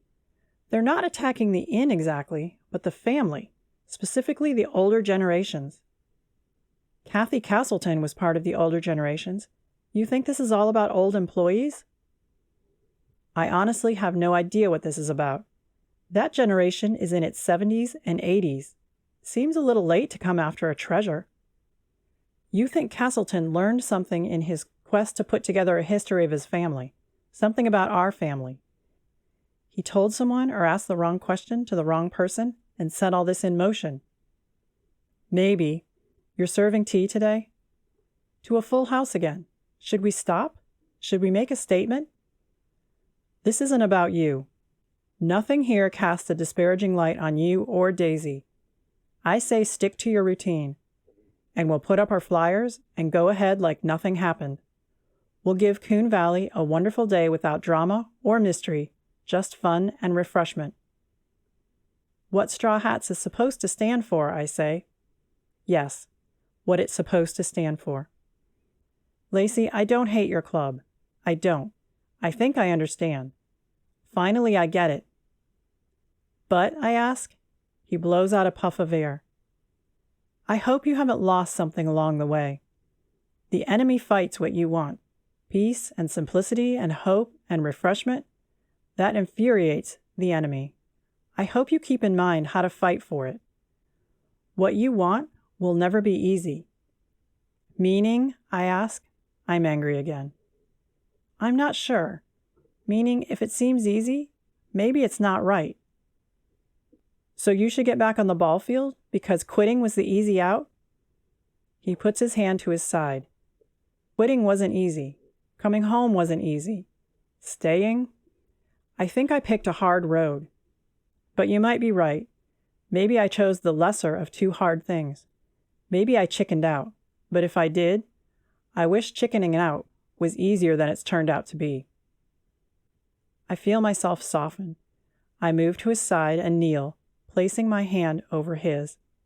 It takes some work, but I push back his jacket and untuck his shirt, exposing the scars again. This time I touch it, resting my hand over the vulnerable spot. What would I have done if he'd died? Would I have been free to look around for someone else? I've been free to do that all along.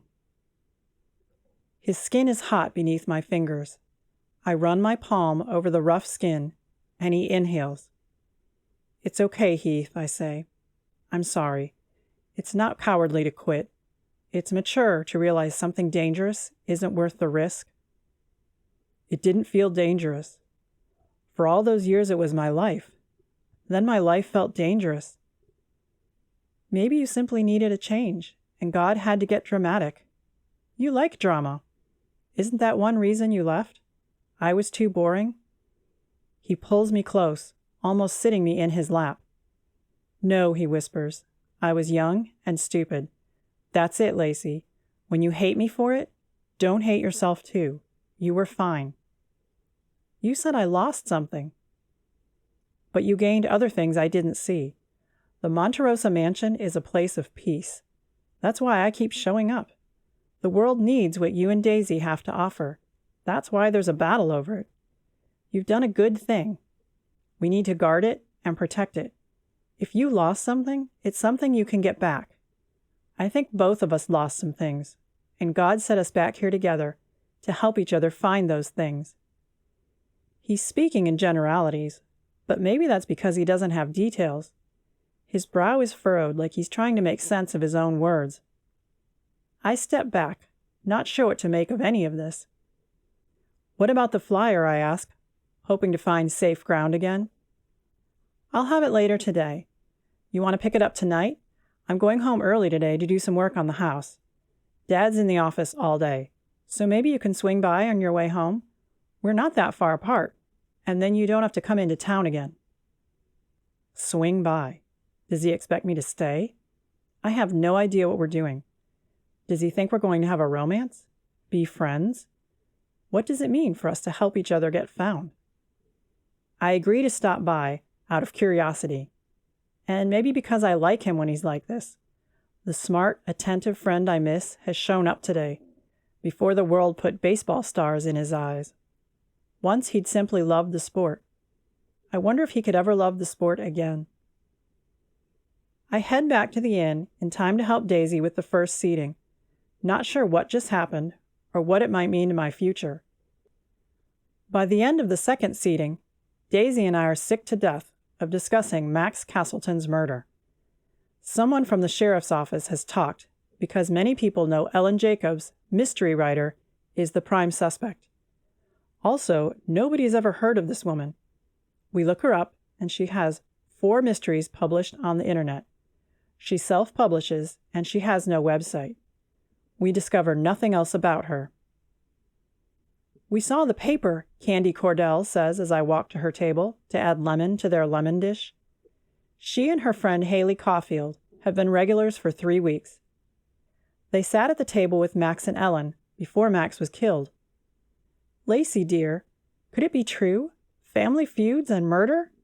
I shake my head. I don't know. I just want to serve tea. Haley nods. These are wealthy women in their 40s, but where Candy is a little brusque, Haley is a gentler soul. I think you do an excellent job of that, and this will blow over, I'm sure. What you and Daisy do is a godsend to the community. The words soothe me, and I hope their opinions are shared by others.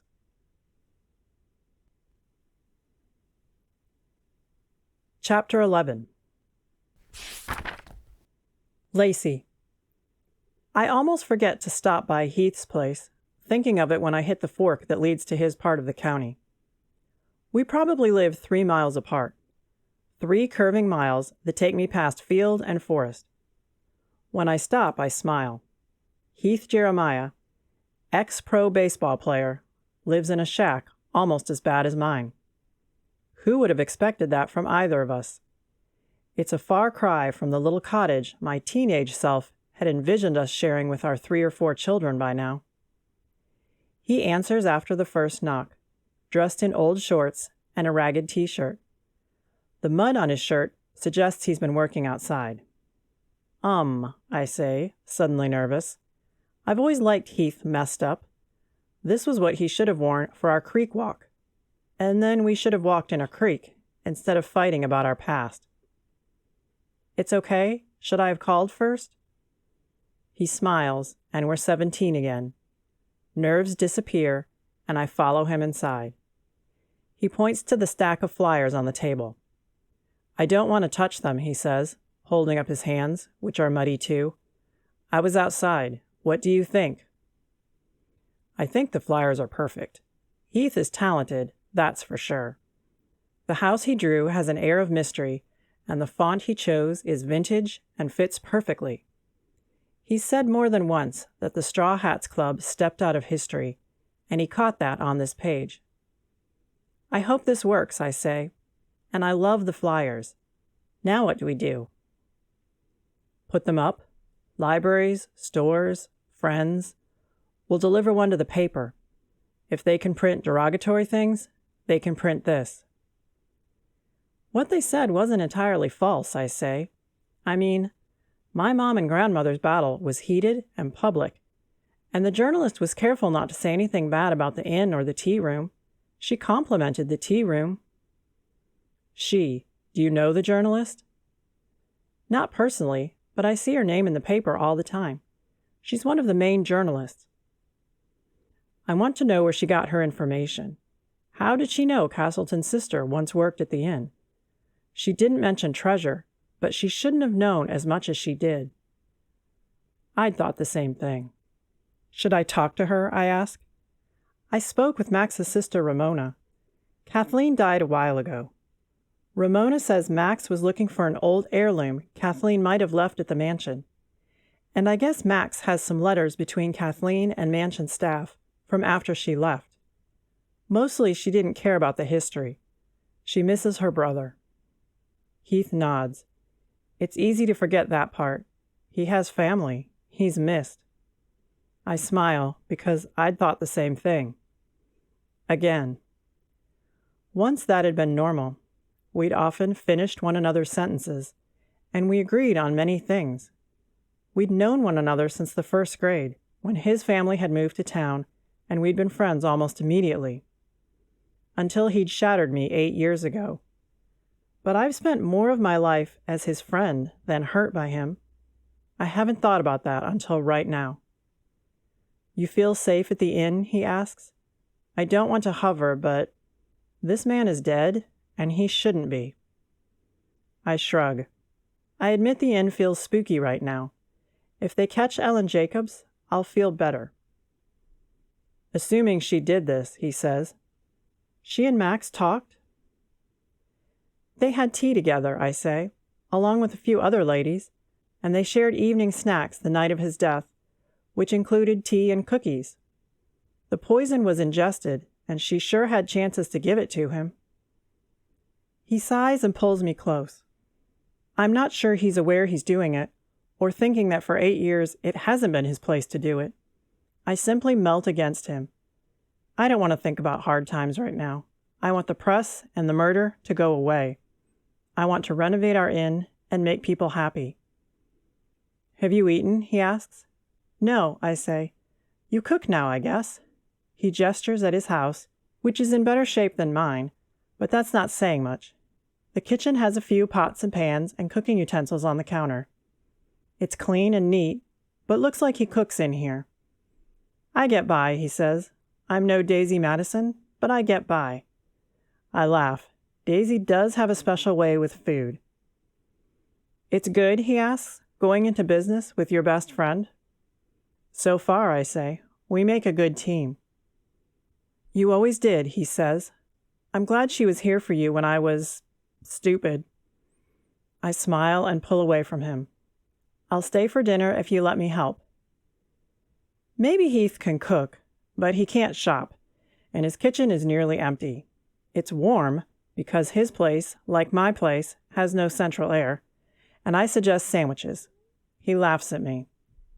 I'm sorry. I should have thought about my lack of food before I invited you over. I plan to shop tomorrow after work.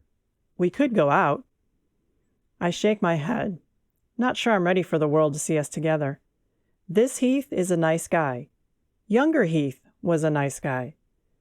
But high school graduate Heath morphed into something unrecognizable, and I'm not sure I'm ready to forgive that one and move on yet. I'm game for sandwiches, I say. You have chips? Junk food of any kind? I put a couple bags of snack food in the back room, he says, because my hands were full and I dumped everything in that room and forgot to get the food out. It's just chips and soda. Warm soda. I have ice cubes, though. I have to laugh, and I head toward the back room where he's pointed. He's following me, and he calls my name, some strange timbre to his voice, but I keep going. I walk into the small room, spotting the grocery bag on a box near the door. Out of habit, I flip on the light by the door, even though I don't need it. And I look up and stop, because I'm not sure what I'm looking at, but it intrigues me. You don't need to look at that, he says behind me. I was just playing around. It's not good, and it's... You don't need to see it. I'm ignoring him, the poor guy. I walk up to the painting and can't help but touch it, just the tip of my finger. Then I back up and take it in, and something inside me tears and shifts, and my chest hurts. Lacey, he says, come on, I've got the chips. Wait, I say. I wave back at him, still focused on this painting. Heath took my advice, and he painted something, but it's nothing I've ever seen from him before. It's raw and bold, dark colors and pain. Yes, he painted pain, but it's hope, too. The ultimate hope and the ultimate pain mixed into something that almost drops me to my knees. It kind of scares me, he whispers as he stands at my side. It's what we lost, Lacey, isn't it? I nod, and I take another step back. It's beautiful, and as I look at it, I can't help but cry. Lacey, he says. He sighs. Yeah, I felt just like that when I made it. Maybe I had nothing to do with it. He's painted the crucifixion. It's abstract, but I know that's what I'm seeing. The body on the cross is filthy and bloody, almost blending with the wood on which it's nailed. Around it darkness presses, layers of it in grays tinted with speckles of other colors, brick red, a dark, dark purple, and a blue that's almost black, like Jesus is in the center of a bruise. The image itself mesmerizes me, but what makes it worse is that a man lies on the ground, the cross jutting from his body like he's been impaled with it. The man wears a uniform, white smeared with more blood and dirt, and the cross comes from his side, which is open and gory. Maybe it's behind the man, but somehow, in Heath's mind, the pain of his loss, his near-death experience, has mixed with the ultimate pain of the Son of God. But the hope. I don't know how he did it, but light streaks from around Jesus and illuminates the man on the ground. Somehow, this bloody mess on a cross sends hope and light and healing to the dying man on the ground. And I had reduced God to the role of peace bringer, rest maker. I thought wearing pretty hats and keeping my schedule open mattered in light of this. In the face of true pain, life and death and eternity, what do my silly romantic life rules have to do with anything? I burst into tears, and Heath tugs me out of the room and pulls me close, his powerful arms around me. These are still ball player arms, warm and firm. It's okay, he says. I was just messing around. It's okay.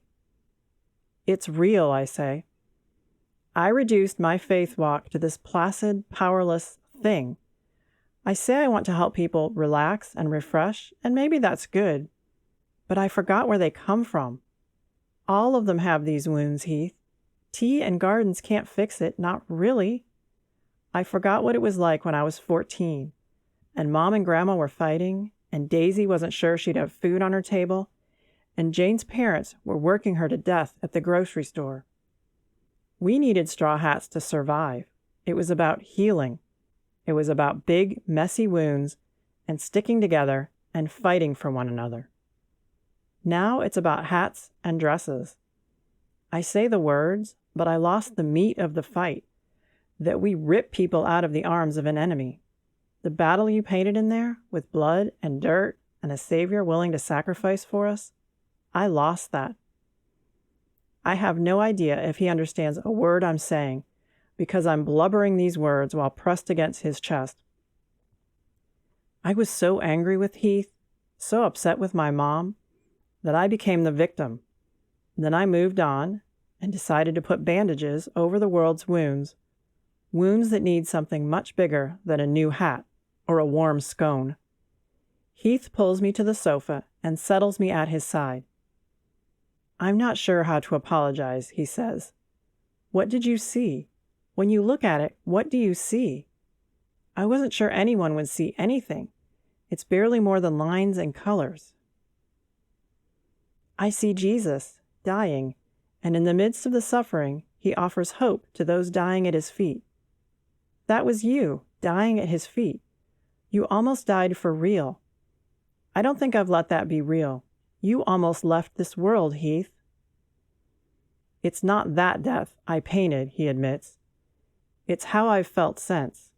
Scared, angry, sad.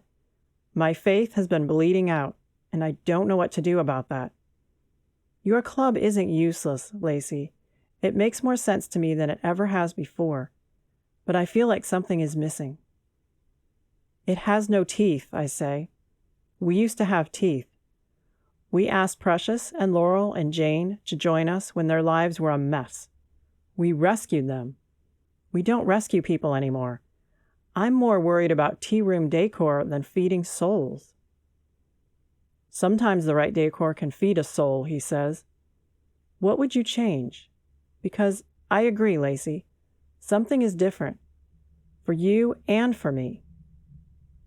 I don't know how to fix it, except I spend time in my Bible this week, and I don't always do that.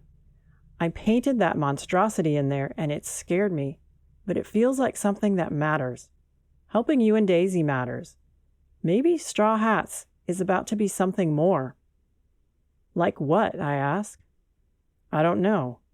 But what you're facing, that's something dark. Spiritual darkness is feeling threatened. So whatever's going to happen, I think you and Daisy will find your feet and make your inn something important. Maybe not to Coon Valley, maybe not a financial windfall, but maybe to the bigger kingdom. So should we cancel things? Is the inn meant to be something else? He shrugs. I have no idea, but I think you should pray about it. Me too. I want to pray about it. I'm back, and I'm an idiot, but I'm an idiot who wants to be your friend. You're not the only idiot, I say. Daisy warned me I was losing something. Aurora mentioned it. I didn't listen because you hurt my feelings, and that gave me a free pass. Maybe that was true for a few weeks or months, but no longer. He pulls me close again. I know he's not simply comforting me, but he's pulling comfort from me too, and I rest against him and feel his heartbeat. Steady and firm. Comfort. Straw Hats was meant to comfort. That's what we lost. We preach rest and refreshment, but we don't offer ourselves.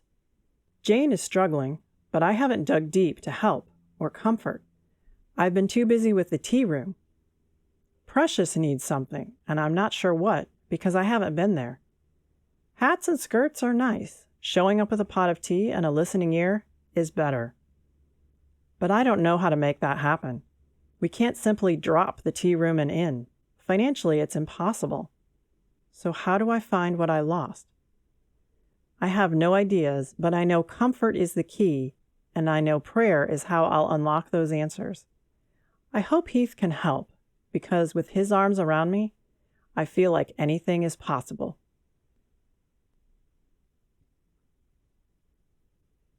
Chapter 12. Heath.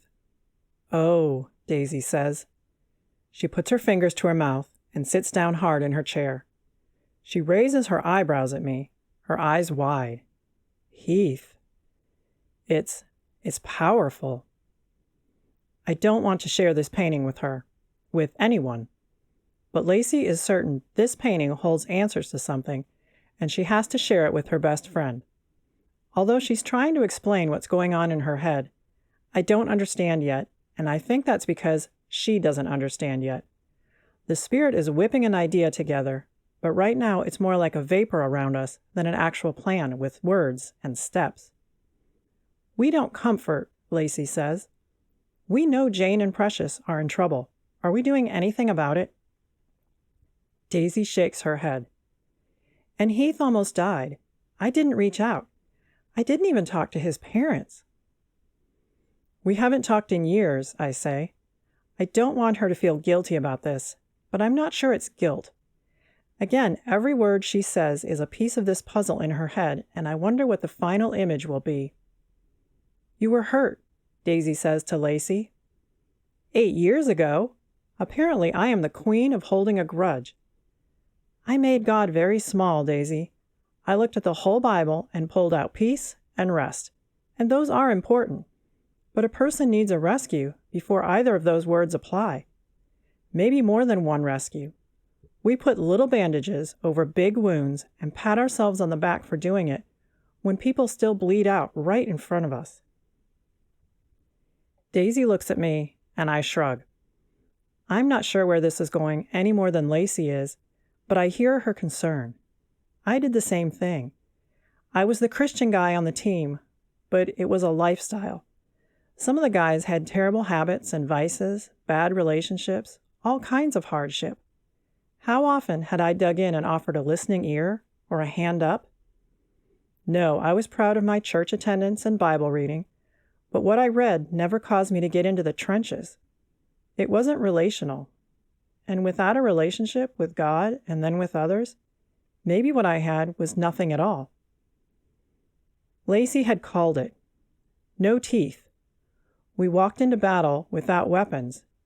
Now she wants to don some. But we don't know how to do that. This needs to be seen, Daisy says, reaching out her fingers, but not touching the painting. Jane's poetry needs to be read. We need to see what the Spirit says to us, and we need a place. Lacey, this is all about a place to rescue souls, right? That's our gift. Scones and tea and soft linens and light. We need to use our gifts. Heath is smart and knows how to call to hearts. He always has. So how do all of our gifts together help us to rescue people? I have no idea what she's talking about. Calling to hearts? I played baseball. From my middle teen years, it was all I did and all I was. Now I have no idea what I am or what I do. Calling to hearts probably isn't it. Lacey grins. I think she knows where my thoughts have gone. She's right, she says. Who gathered people after church or after the games? I didn't get to go, but I heard about the times you and friends went out after the games. People like you, Heath, and not because you play ball. That's not the draw you think it is. They like you because you listen. You care. I roll my eyes, and Daisy stands up and hugs me. She's right. You might be a scoundrel, but you were always a sweet scoundrel. You want in? I have no idea what God's doing, but it started after you got here. And you helped us get this ridiculous loan, so now we're stuck. And I don't know how that fits with this painting and Lacey's thoughts, but I think it's all related. I nod. I don't know what I'll bring to the table, but I want in. What about space? I ask. Everything we're talking about requires space. A place to gather, a place to eat, a place for art, or I don't know. We're standing in a mansion. We need most of it to go toward rooms to make money so you can keep the lights on.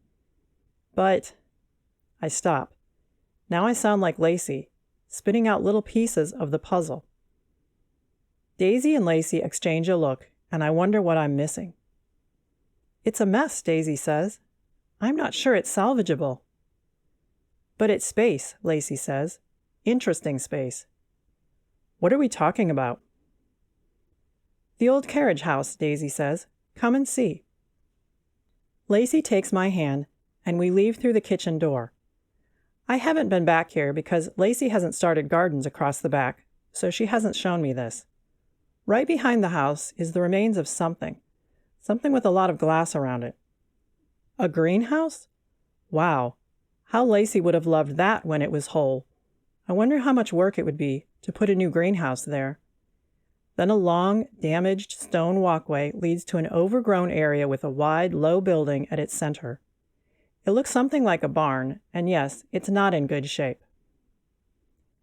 Lacey pushes open a sliding barn door, and we walk into the area. It's dim, with several high windows that don't let in much light, although light shows through a few spots on the roof. I don't know construction, but I walk around the room, which must be 40 by 80 feet, tapping on the wood supports.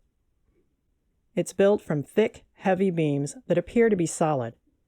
I suspect the foundation is solid. I suspect God kept the foundation solid so this building could perform right now, at this point in time. I'm just not sure what that function will be. It could be one big room, Daisy says, or we can make smaller rooms. Art on the walls, art that speaks of God, places to sit. Maybe a place for someone to stay if they have no other place to go. I'm afraid Precious might need that, Lacey says. I don't know her story, but more than once they've suggested Precious Vanderbeck is in trouble. She was one of the quieter, friendlier members of the club in high school. A place for meeting, Lacey says, holding out her hands. Over there. A place for tea and conversation. A place for tears. I think, I say, if we make the space and ask God to fill it, He'll find a way to do that. Maybe for many people, or maybe just for your club or our friends, people He sends us along the way. So do we let people know it's here? Daisy asks. How do we afford to fix it? How do we find the time? All good questions, Lacey says. I think we hand it to God and assume He'll work that out. He let Heath survive. He gave us this place. When we were 14, He gave us this crazy idea to collect people and feed them calm. What teenagers worry about peace and calm? I think even though we've taken a little detour, we're still on the right track, and we should let it happen. I grin at her. We might have to do the work ourselves, and if we do, I insist on work clothes. Relax the wardrobe, Lacey Monterossa. She laughs. I promise. I'm adding a few elements to my wardrobe because God seems to want us flexible. Daisy looks at her watch. Heavens, we have a sitting to deal with. So, right now, can we do anything about this? No, I say. We have an open house to prepare, and maybe a murder to keep an eye on, an inn to build. I think God's going to change some of your vision there, too. And I hope. I have no right to ask to be involved, but I want to be involved. I'm not sure where I belong yet. Lacey hugs me close, and for a moment, I close my eyes and completely belong.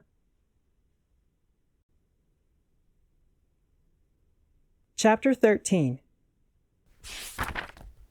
Lacey. Apparently murder is good for business. This bothers me, but it also pays the bills. We've added 2 tables to the tea room, and 3 days a week we have a third seating. We also added one on Thursday, so our only day off is Sunday. The inn has had guests almost every night. Strangely, what people seem to want most is a ghost. They hope Max Castleton walks our halls, and they hope, with the Monterossas now painted in a more criminal light, that other murders happened here in the past, and maybe we have other ghosts on the premises. It's Friday, and the open house is tomorrow, and I have lost sight of peace and calm completely. I might be wearing the hat and the dress, but right now I'm thinking only of plans and details. I've scrubbed, scoured, decorated, weeded, planted, and worried for 5 weeks. Daisy tries to calm me, and Heath tries to calm me, but I can't seem to find any calm. Except when I look at Heath's painting. Not his new painting, but the old one in my shack. He painted peace. I'm sure he didn't intend it, but maybe he did. His life took more of a toll than he knew, and even younger, ambitious Heath might have realized something was missing. Daisy called Brody to fix a light fixture this morning, and now she's walking him back to the carriage house to get his take on fixing it up. I'm at the kitchen table, running my fingers over the scars in the wood. I wonder what stories the table could tell. I'm wasting time because everything that needs finished is finished, and I can't seem to calm and settle down. Lacey. I look up and smile. Heath is in the doorway, dressed like his teenage self. He boldly pulls me out of the chair and hugs me. Can I kiss you? He asks. We know that's where we're heading. Let's test the waters. I laugh and let him kiss me. For a moment, we're 17 again. Then we're older, and it's the present, and this is better than anything our flaky younger selves could have imagined.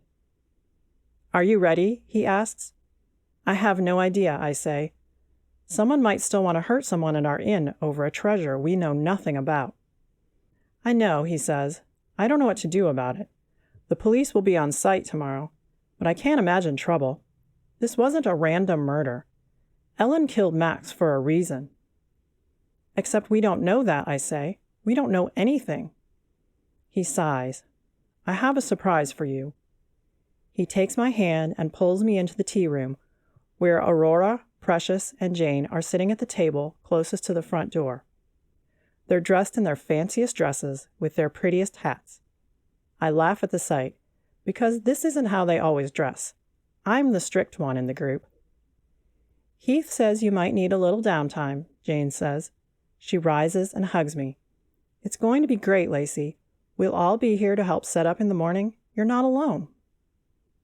You're never alone. She's right, Aurora says. Aurora plans events for a living, so she helped us with this event from the beginning. And where we're Heath's surprise, we have a surprise too. Come on. Precious takes my hand and leads me through the kitchen back toward the carriage house. Daisy is at the door grinning, and I wonder what they've done. Brody is at Daisy's side, and Heath is with us too. I walk into the dim building and laugh. They've set up a picnic table with candles all around it. Gentle music plays from Daisy's phone and a speaker. Daisy told us, Jane says. She slaps my shoulder. Why didn't you tell us about this place? We call you the president of the club, but you're supposed to tell us everything. We all have lots of ideas. The past 5 weeks have been crazy, I say. Aurora rolls her eyes. And you've spent time with all of us, and it would take 1 minute to explain your new vision. Shame on you, Lacey Monterossa. This means Daisy told them, and she shrugs unrepentantly when I look at her. The guys leave us alone, and we eat sandwiches and talk, mostly discussing ideas for this room. The time is sweet. This is what Straw Hats was supposed to be, a place to gather and restore. Yes, we long for a life of romance and peace, seeking beauty and God's presence, but God says He comes where we gather, and we haven't gathered enough lately. At least she didn't hide Heath, Precious says, as Jane once again scolds me for keeping things to myself. I'm glad he's back. You're going to stay with him, right? I laugh. I hope so. We're different now. I think I like us better this way, the older, wiser versions of us. Well, maybe not so much wiser, but at least now we know we're not wise. What do you think, Daisy? Aurora asks. I think she's been waiting 8 years for him. He's pretty decent for a scoundrel. And there are sparks between you and the handyman? Precious asks Daisy. No, Daisy says firmly. But he's a nice guy. And he's so much better at his job than Bob Albertson. We scatter early, promising to come together again in the morning. Aurora has the master checklist, and she'll take care of details. Jane and Daisy will work the food. Precious and I will keep an eye on the grounds. Heath will be our MC, and he's also liaison between us and the local artists and shopkeepers who will be on site. We have our duties. Now we need a good night of rest and a sunny day to pull this off. I hope this is what you want for us, God, I whisper as I go to sleep, because I'm tired of doing what I want and thinking I'm fine when I'm messing everything up. Thanks for Heath and the girls. I am so very blessed. Heath. Thanks to Aurora, the morning starts calmly. She hands everyone a list of duties, and everyone goes about their business. The inn and the grounds look amazing. Even the unfinished rooms have been dusted. My mother, who always found the Monterossa house fascinating, will lead tours through the mansion, although the attic is still off limits. We debated the third floor, but if we want people to design rooms, they need to see those rooms. We've mentioned the contest in general terms, and people seem interested. Today is the official opening day of the room design contest, and I have high hopes. We're also auctioning off art and services, something Precious suggested, so she's lining up all the auction items on a table below the porch. The artists are setting up tables in the front yard. Daisy, Jane, their mothers, and 2 ladies I don't know are going to run the free food outside and the 3 tea sittings. Each sitting is sold out. The tea room has never looked fancier. Lacey looks calmer today than she did yesterday. She's dressed in pinks, and she's beautiful. She sees me, smiles, and comes to my side. "It's happening," she says. "I can't believe it's happening. Did you put something in the auction?" I grin because I wasn't sure I would paint again. My first piece had scared me. But since then I've painted 2 other paintings, including one I put in the auction. I lead her to it, and she picks it up and touches it, running her finger along the thick ridges at the bottom. "It's beautiful," she says. "I might have to bid on it. It would look great in the inn. It's all about peace." That's true. Straw hats used to drive me crazy, but I'm ready for a little peace in my life. Lacey has gone the other way. Twice she put on cutoffs and a ragged t-shirt, and we ran through the creek and climbed the rocks at Ballinger Park. Peace doesn't mean lack of adventure. I see great things in our futures. But first we have to get through today. People begin trickling in, and things get busy. Good busy. Aurora is worth her weight in gold, and the flow of the event is perfect. Her words, not mine. Nobody seems to hold the murder against Lacey. In fact, those who remember her mother and grandmother's public animosity seem to have soft spots in their heart for Lacey. Many people eat food, tour the house, and walk along the auction table, scribbling down bids. Before noon, we run out of detailed brochures on the room design contest, and I send my dad to make more copies. Just after 3, I notice a man dressed in dark colors slip through the front door. The police have monitored the area all day, making their presence known and using the event for a little PR, but right now I don't see any in sight. I've just finished announcing the final tea seating, so several people are heading for the doors. I'm not sure why this guy catches my attention, except he's alone, a young guy dressed in dark clothes who seems to be heading for a tea sitting. Not to stereotype, but wow, I can't see it. I follow, and as I enter the foyer, I see him on the 2nd floor. He's not supposed to be there alone, but people like to wander, so I keep distance and continue to follow. He gets to the 2nd floor and continues up to the 3rd. I consider calling to him, but I want to know what he's up to. Some ridiculously misplaced hero inside me wants him to be the murderer, and I'll catch him and take away all Lacey and Daisy's fears. I know they're still worried, because I'm still worried. The murderer is supposed to be an older lady, Ellen Jacobs, so I have no idea why I think this guy is it. He starts down the hall to the 3rd floor, which is silent and empty. My mom is taking a long lunch before more tours, giving people a chance to buy meals from the local food trucks, which came from 3 counties to take advantage of our event. I hang back, not topping the stairs, and watch him. Yep, the attic. I'm not surprised. Max had gone to the attic too. What's the sudden interest in the attic? Max had gotten to the box of letters, and then he'd left it there, open and sitting under the light. Why hadn't he taken anything from it? Except maybe a knob. Why leave papers and take a knob? Suddenly I wonder if he was killed in the attic. Was he interrupted? If Ellen killed him in the attic, she would need help getting him back to his room. The big young guy opening the attic door could easily carry an old man down 2 flights of steps to his room. I follow, entering the attic stairway just as the man tops them. He disappears to the left, and I try to go up quietly enough to see what he's doing without giving myself away. It doesn't register that following a man who might have killed someone is a bad idea. I literally saw the body, and yet it's still not entirely real. Clearly, I have a bit of a thick head. The man tugs at the light near the cabinets, which makes me think he's been here before. I hunker down and watch him sift through nearby boxes, carelessly tossing each one out of the way when it doesn't give the results he wants. When he growls and rises, I shift my weight and bump into a precarious stack of boxes that gives way, toppling behind me. I topple with them. The man growls louder and comes for me. I rise to my full height, and I'm taller than he is, broader. I played pro ball, so I'm in decent shape. My side hurts, like it's warning me how badly this could go.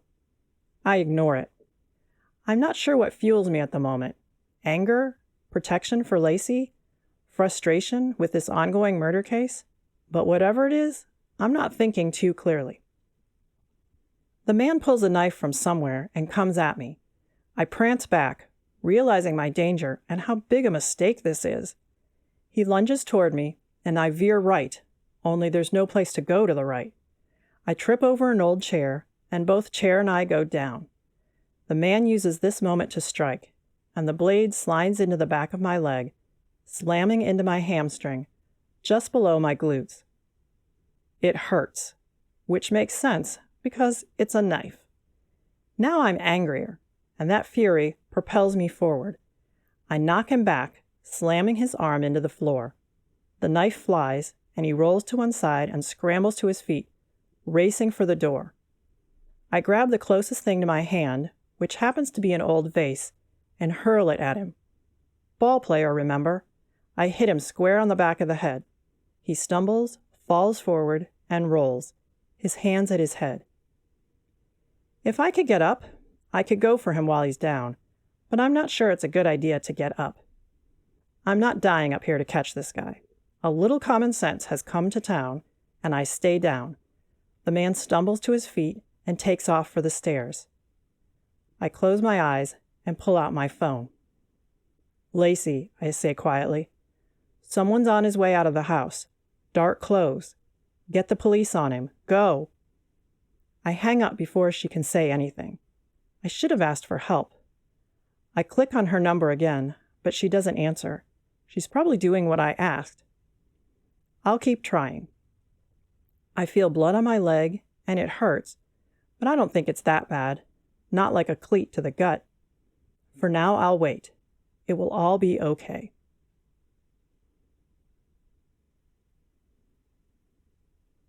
Chapter 14. Lacey. Heath seems to have disappeared. He announced the final tea sitting, and I assume he's gone to the restroom or maybe to the kitchen for a break. He's been talking and charming people all day. Watching him do it exhausts me. The event is packed. People are all over the place, and as great as this is, I am ready to go home to my shack and be alone. Daisy, Jane, and the other food ladies are running themselves ragged, but they look happy. Precious and I are keeping trash minimal, directing traffic, answering questions, and making sure bathrooms and public areas are clean and functional. Everyone is doing whatever Aurora told them to do. Every time I see her, she's beaming. She lives for events like this. It's nice to have a team of people at our backs. For a long time, I haven't been there for them, but they aren't holding that against me. As soon as this event is finished, things are going to change. I'm going to figure out how to help Jane and give Precious a hand, and maybe I'll get back some of the things I lost. It starts by forgiving Heath, forgiving God for letting Heath leave, and finding a relationship with God again. I want what I saw in Heath's painting, to trust that Jesus will come in my darkest moments, lighting my way no matter what. I think I'm seeing that today.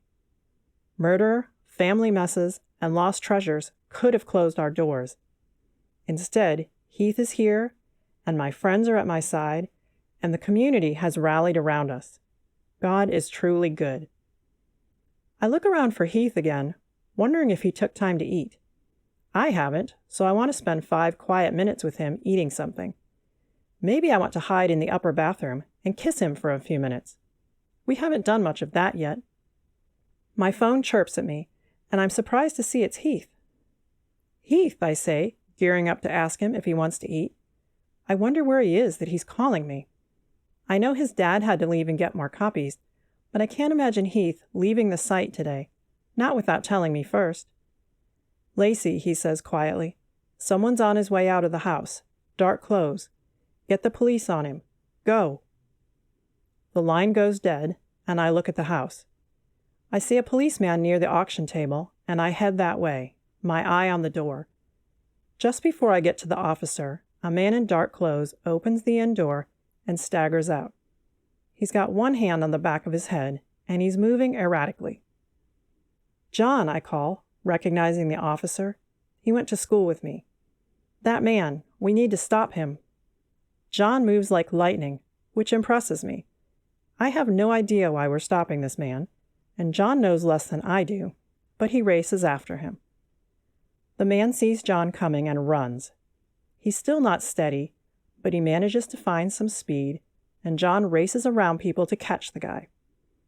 I follow, wondering what's going on. The man makes it nearly to the road before John grabs him, slamming him forward.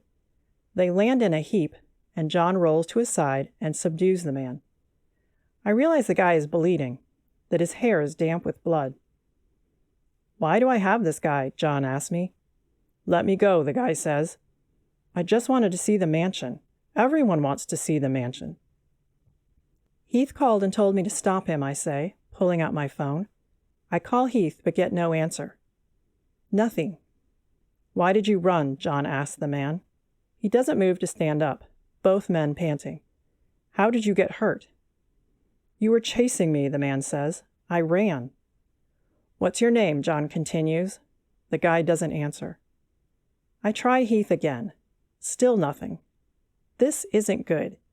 If he knew the guy was coming out, that means Heath must have seen him from inside. Heath is inside, not answering his phone. This guy is bleeding. I need to look for Heath, I say, and I take off running. One hand holds my hat, but how dumb is that? I toss my hat to one side, pocket my phone, and run like the wind back to the house. Heath, I call when I get to the door. I look around where Daisy stands at the edge of the tea room. What's going on? She asks. Some man just left. I didn't know we had another tour. Was he upstairs? I ask. Yes. Did you see Heath? She shakes her head, and I run up the stairs, calling Heath all the way. I race down the hall and back, then take the stairs up another level. I do the same on the next floor, but he's not here. However, the attic door is open. It's supposed to be locked. Heath, I call, bounding up the steps. I feel my hair loosening, bobbing around my head, and I'm not sure my ankles will be the same again in these low heels, but I don't slow down. Something terrible has happened. I'm sure of it. Lacey. I hesitate. My name has never sounded so sweet to me before. Where are you? I call, but it's a dumb question. As soon as I top the steps, I see him. One of the lights is on, and he's not far from the windows, lying on the floor in the shadows. He pushes upright, stands, reaches for the wall to steady himself, misses it, and goes down. I run to his side, and he shifts and groans. Knife, he whispers, back of my leg. He was looking for that box, maybe, or a treasure. He was looking for something. We got him, I say. Suddenly that seems so trivial. I pull out my phone and call Precious. She'll bring police and an ambulance. I'm not leaving Heath's side. It hurts, he says. He gives me a small smile. In case you thought getting stabbed in the back of the leg wasn't painful. I lean down and kiss his cheek. Gotta keep it real, huh? It was worse on the field, he says. I thought I would die, and I wasn't ready. I'm not ready now, but God and I are better. I didn't realize how distant I was from him until I was so afraid to die. Please don't die now, I whisper. I can't see how much he's bleeding, which might be good. I'm imagining TV shows where blood pools under a victim. Pooling isn't happening here. I think I'm okay, he says. We're okay, Lacey. The day is going well. I laugh, except we're about to have ambulances and police all over the place. But if we've learned anything in the past 5 weeks, it's that people love macabre dramas. I wonder what he wanted, Heath says. He takes my hand and rests it on his heart, which beats a fast but steady pace. I suspect Max was killed up here. We found letters and other items that seem to belong to old staff, but not Kathleen's box. Did they steal Kathleen's box? We thought this was about a treasure, not a box. Maybe there's more to the box, I say. Maybe they thought Max knew the whereabouts of the actual treasure, and the key to that was Kathleen's box. Why poison him? What about this is worth killing? Heath asks. He shifts and hisses, and his grip on my hand becomes painful. We need help. 2 seconds later, that help arrives. First police, and then an ambulance. The entire community watches Heath get hauled to an ambulance, and as soon as he's gone, questions start. His dad takes the microphone on the porch and lets everyone know Heath will be fine, that he stopped an intruder who'd gone to the attic, and we're all sorry for the drama. At this point, I want to stop the event, but Daisy points out we have to finish the auction and the tea sitting. She assures me the rest of the group can take care of things, and I can go to Heath. Before this happens, I find John, who has just put the man who stabbed Heath into a police car. Do we know anything? I ask. I'm about to head to the hospital. We know he says he never killed anyone. However, his last name is Jacobs. He's not being helpful. He claims he was looking for a wooden box. He's heard a rumor that a wooden box in the Monterossa attic held the key to a treasure, and he thought he'd look for it while nobody paid attention. And he stabbed Heath because he was startled. I sigh. Yes, we all know how often we accidentally stab people when startled. Are you okay? He laughs. John was always a nice guy in school. I'm fine. I don't see much action here in Coon Valley. I'm sorry Heath was hurt, but I like a little action. They take off, and I head to the hospital. What a strange ending to the day. I wonder if there's any truth in what the Jacobs man told John. Maybe, if Ellen and this guy were looking for a wooden box, they didn't realize Kathy's letters were important.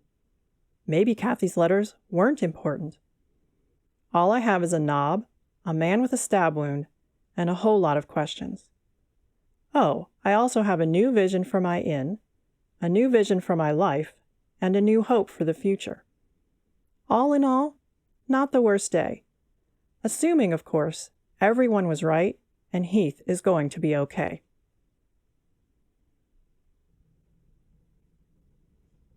Chapter 15. Heath. You can do this? Lacey asks, looking up the stairs. Yes, I say. I'm sick to death of crutches and sitting out for my own good. I never liked being benched at my job either. She shrugs and starts up the steps, and I follow. It's not easy, but I'm going to get to the top. Drew Jacobs, the man who stabbed me, insists he didn't kill Max Castleton. He says his aunt called him to help her move a body. She said she didn't kill the man, but because of a wooden box, a treasure nobody should know about, and a little breaking and entering, she was afraid to call the police. Drew returned on his own because he wanted to find a treasure. He admits he isn't 100% sure his aunt wouldn't poison someone, and he has no idea where she went. None of us know if Ellen will come back, nor do we know the whereabouts of Kathleen's box. Drew isn't coming back. He's not going anywhere for a while. I believe he panicked and might not have meant to hurt me, but I can't quite get over him helping his aunt move a body.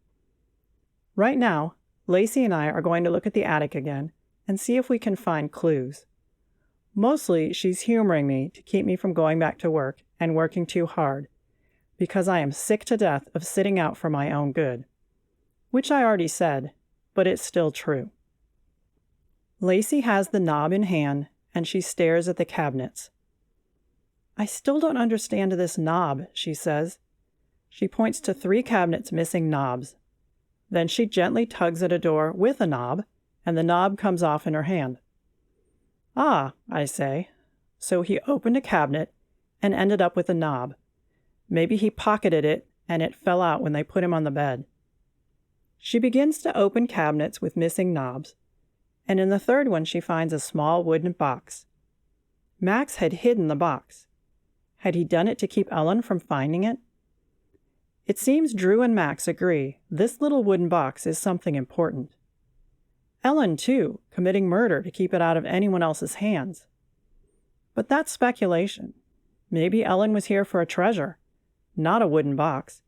But why did Max hide it? We head back downstairs, which takes longer than going up, and Daisy joins us at the table to watch Lacey open the box. It's about 8 by 12 inches, 2 inches high, and lacking decoration. It looks old, and it looks like it was once painted blue, but most of that has rubbed and flaked away. Why am I nervous? Daisy asks. I don't think a monster's going to leap out of there. I sure hope not, Lacey says. She places the box on the table and puts her hands in her lap. I don't know if I want to do it. Do it, I say. We need to know. You think this is a treasure? Daisy asks. It's a small one. Anyway, this is Kathleen's box. Maybe it's evidence in a murder. Maybe it's a clue, I say. Come on, Lacey. Be brave. She grins and opens the lid, tipping it back on its hinge. The hinge is stiff, and she has to pick up the box to make it open all the way. Inside is a small stack of letters and an old ring with a red gem on it. Lacey reverently opens the stack of pages, skimming each and then passing them to me. I skim and pass them to Daisy. Then we simply sit and stare at box and ring. So what do we know now? I ask. Lacey stacks the letters and tucks them back into the box, placing the ring on top and closing it. Heidi St. John, Daisy says, looking over an envelope. Lacey didn't put those back. In 1967, Heidi St. John wrote to her friend Kathleen. Both worked at the mansion a couple years before. That's what you get? Yes, Lacey says. Reading one side of a conversation doesn't make much sense, but I'm not sure they're good friends. Heidi seems to want to know 2 things. If the treasure has been found yet, and if Alex is still working here. Sounds to me like she liked Alex. We know one more thing, I say. The letters are more questions than an exchange of information. Heidi asks little of Kathleen herself, and she gives no details about her life. To me, these aren't the exchanges of good friends. Heidi is looking for specifics about what she left behind. What's that? Lacey asks. It seems clear to me this Heidi doesn't like the Monterossa family. True, Daisy says. More than once she calls your great-grandfather Levi that man. Heidi, Lacey says. I think I remember her name from the list. Fired. She was fired. But I don't know if I read why. And then this Alex. Ramona said her brother Max found letters from a man in Kathleen's belongings. I wonder if Ramona would be willing to let us see those letters. Do we show the police these letters? Daisy asks. Nobody has been caught for the murder. This might help them. I can't see how this would help them, Lacey says, but we should probably share them. I'm not sure I agree, but I don't weigh in. Instead, we break up our meeting, not even speculating on the ring. Stolen? Heirloom? I don't have any idea how to figure that out. Not today. Instead, I head to the sitting room. My leg hurts and I'm tired, but I'm not going to say that. We haven't solved the mystery, Lacey says, curling up at my side. I put an arm around her. Ellen Jacobs isn't going to show up out of the blue and hurt anyone, right? I doubt it. We haven't solved it, but I think we've done enough. Time to move on to bigger things. Any more thoughts on the carriage house? Lots of them. We'll try to narrow it down. We've already used it twice as is, just a private hideaway. You never told me how the night ended, I say. Did you manage to sell my painting? She laughs. You're kidding, right? Your painting made more money than anything on that table. I don't understand that. I'm not that good. First, she says, snuggling close, I tighten my hold on her and lean into her hair. I don't mind the hats, but I love when her hair is down. You are good. Second, you'd just been hauled out of there in an ambulance after a stab wound, and you were once a pro baseball player. You were the hero of the hour. I laugh because she's serious, and that's ridiculous. A hero who walked away from the girl, sells insurance, and followed a crazy guy into an attic. I'm glad it made money for you, I say, and she laughs and relaxes at my side. Lacey, I won't leave again. Not like I did before. I know, she says. I'm not worried about that. Are you worried about anything when it comes to us? We both lost our way, and we didn't see it. We didn't see each other or listen to each other. Let's not do that again. I'll try, I say. I understand straw hats now. And so do I, she says. It's not about dresses and hats, but I want to keep wearing dresses and hats, except when I need work clothes or creek clothes. I laugh. I never told you this, but those dresses show off the sexiest legs in Coon Valley. I might have griped because your club took all your time and I was jealous, or maybe because I was young and dumb, but man, I loved watching you walk around school with those legs on display. She laughs, and I think she doesn't believe me. That's okay. One day she will. Brody has a friend who's helping him plan for the inn renovation, Lacey says. We can't do much until the room contest is finished, but he's going to plumb for some bathrooms and shore up anything that's not solid. When we get our winners, we'll be ready to go. Does it bother you, I ask, putting control of those rooms in someone else's hands? A little, she admits, but it's the right thing to do. It's good for the community. Whatever happens here, we're going to stick with the original purpose of straw hats. Community is a big part of that. Nobody left behind, I say. She raises her eyebrows. You remember me saying that? I do, and I was mad because you kept adding all these new friends, and I felt left behind. She sighs. Are you still upset? Do we need to talk about this? No. Let's stop talking about this. Our younger selves had some issues. Our older selves will be fine. Except for cleats to the gut, and knife wounds, and murders, and paintings that scare us, and a big old loan that haunts my sleep at night, she says. I pull her close. We're in it together. Not just you and me, but all of us. And God is running the show again, like he did senior year. That was a good year for you. Until you gutted me. I laugh. Yes, but we're done with that, right? She grins. Mostly. Yeah, it was. The friends I made that year are almost all still in my life. Not many people can say that 8 years out of high school. I sure can't, I say. I'm glad your friends forgave me. They knew it was always you. I was pitiful. Even if you're still a scoundrel, they're glad I'm not so pitiful now. We grow silent, curled together on the sofa. I don't know what she's thinking, but I'm thankful. I have no idea what will happen with Ellen and this treasure. I don't know how Max knew about it or how Ellen knew about Max. The unknowns could be terrifying because clearly people are willing to use violence to deal with this. But Lacey is warm against my side, and her inn is about to become something wonderful. I have a place in the world, and I haven't put my hand to my side since I was stabbed. I'm finally basking in some of Lacey's straw hat's dreams, living with more peace, living with more of God. That scary painting? It's in my kitchen. I think I need to look at it every day to remind me what price was paid for me and how much I'm loved. Light in the darkness, hope in the blood and the dark. It sure keeps things in perspective. Lacey sighs. This is good. I'm glad you came back, even if you are a scoundrel. I'm a scoundrel in remission, I say. Good. Sometimes I want a little scoundrel in my life. Lacey. Not many people ring the inn's doorbell, so I'm surprised to hear it.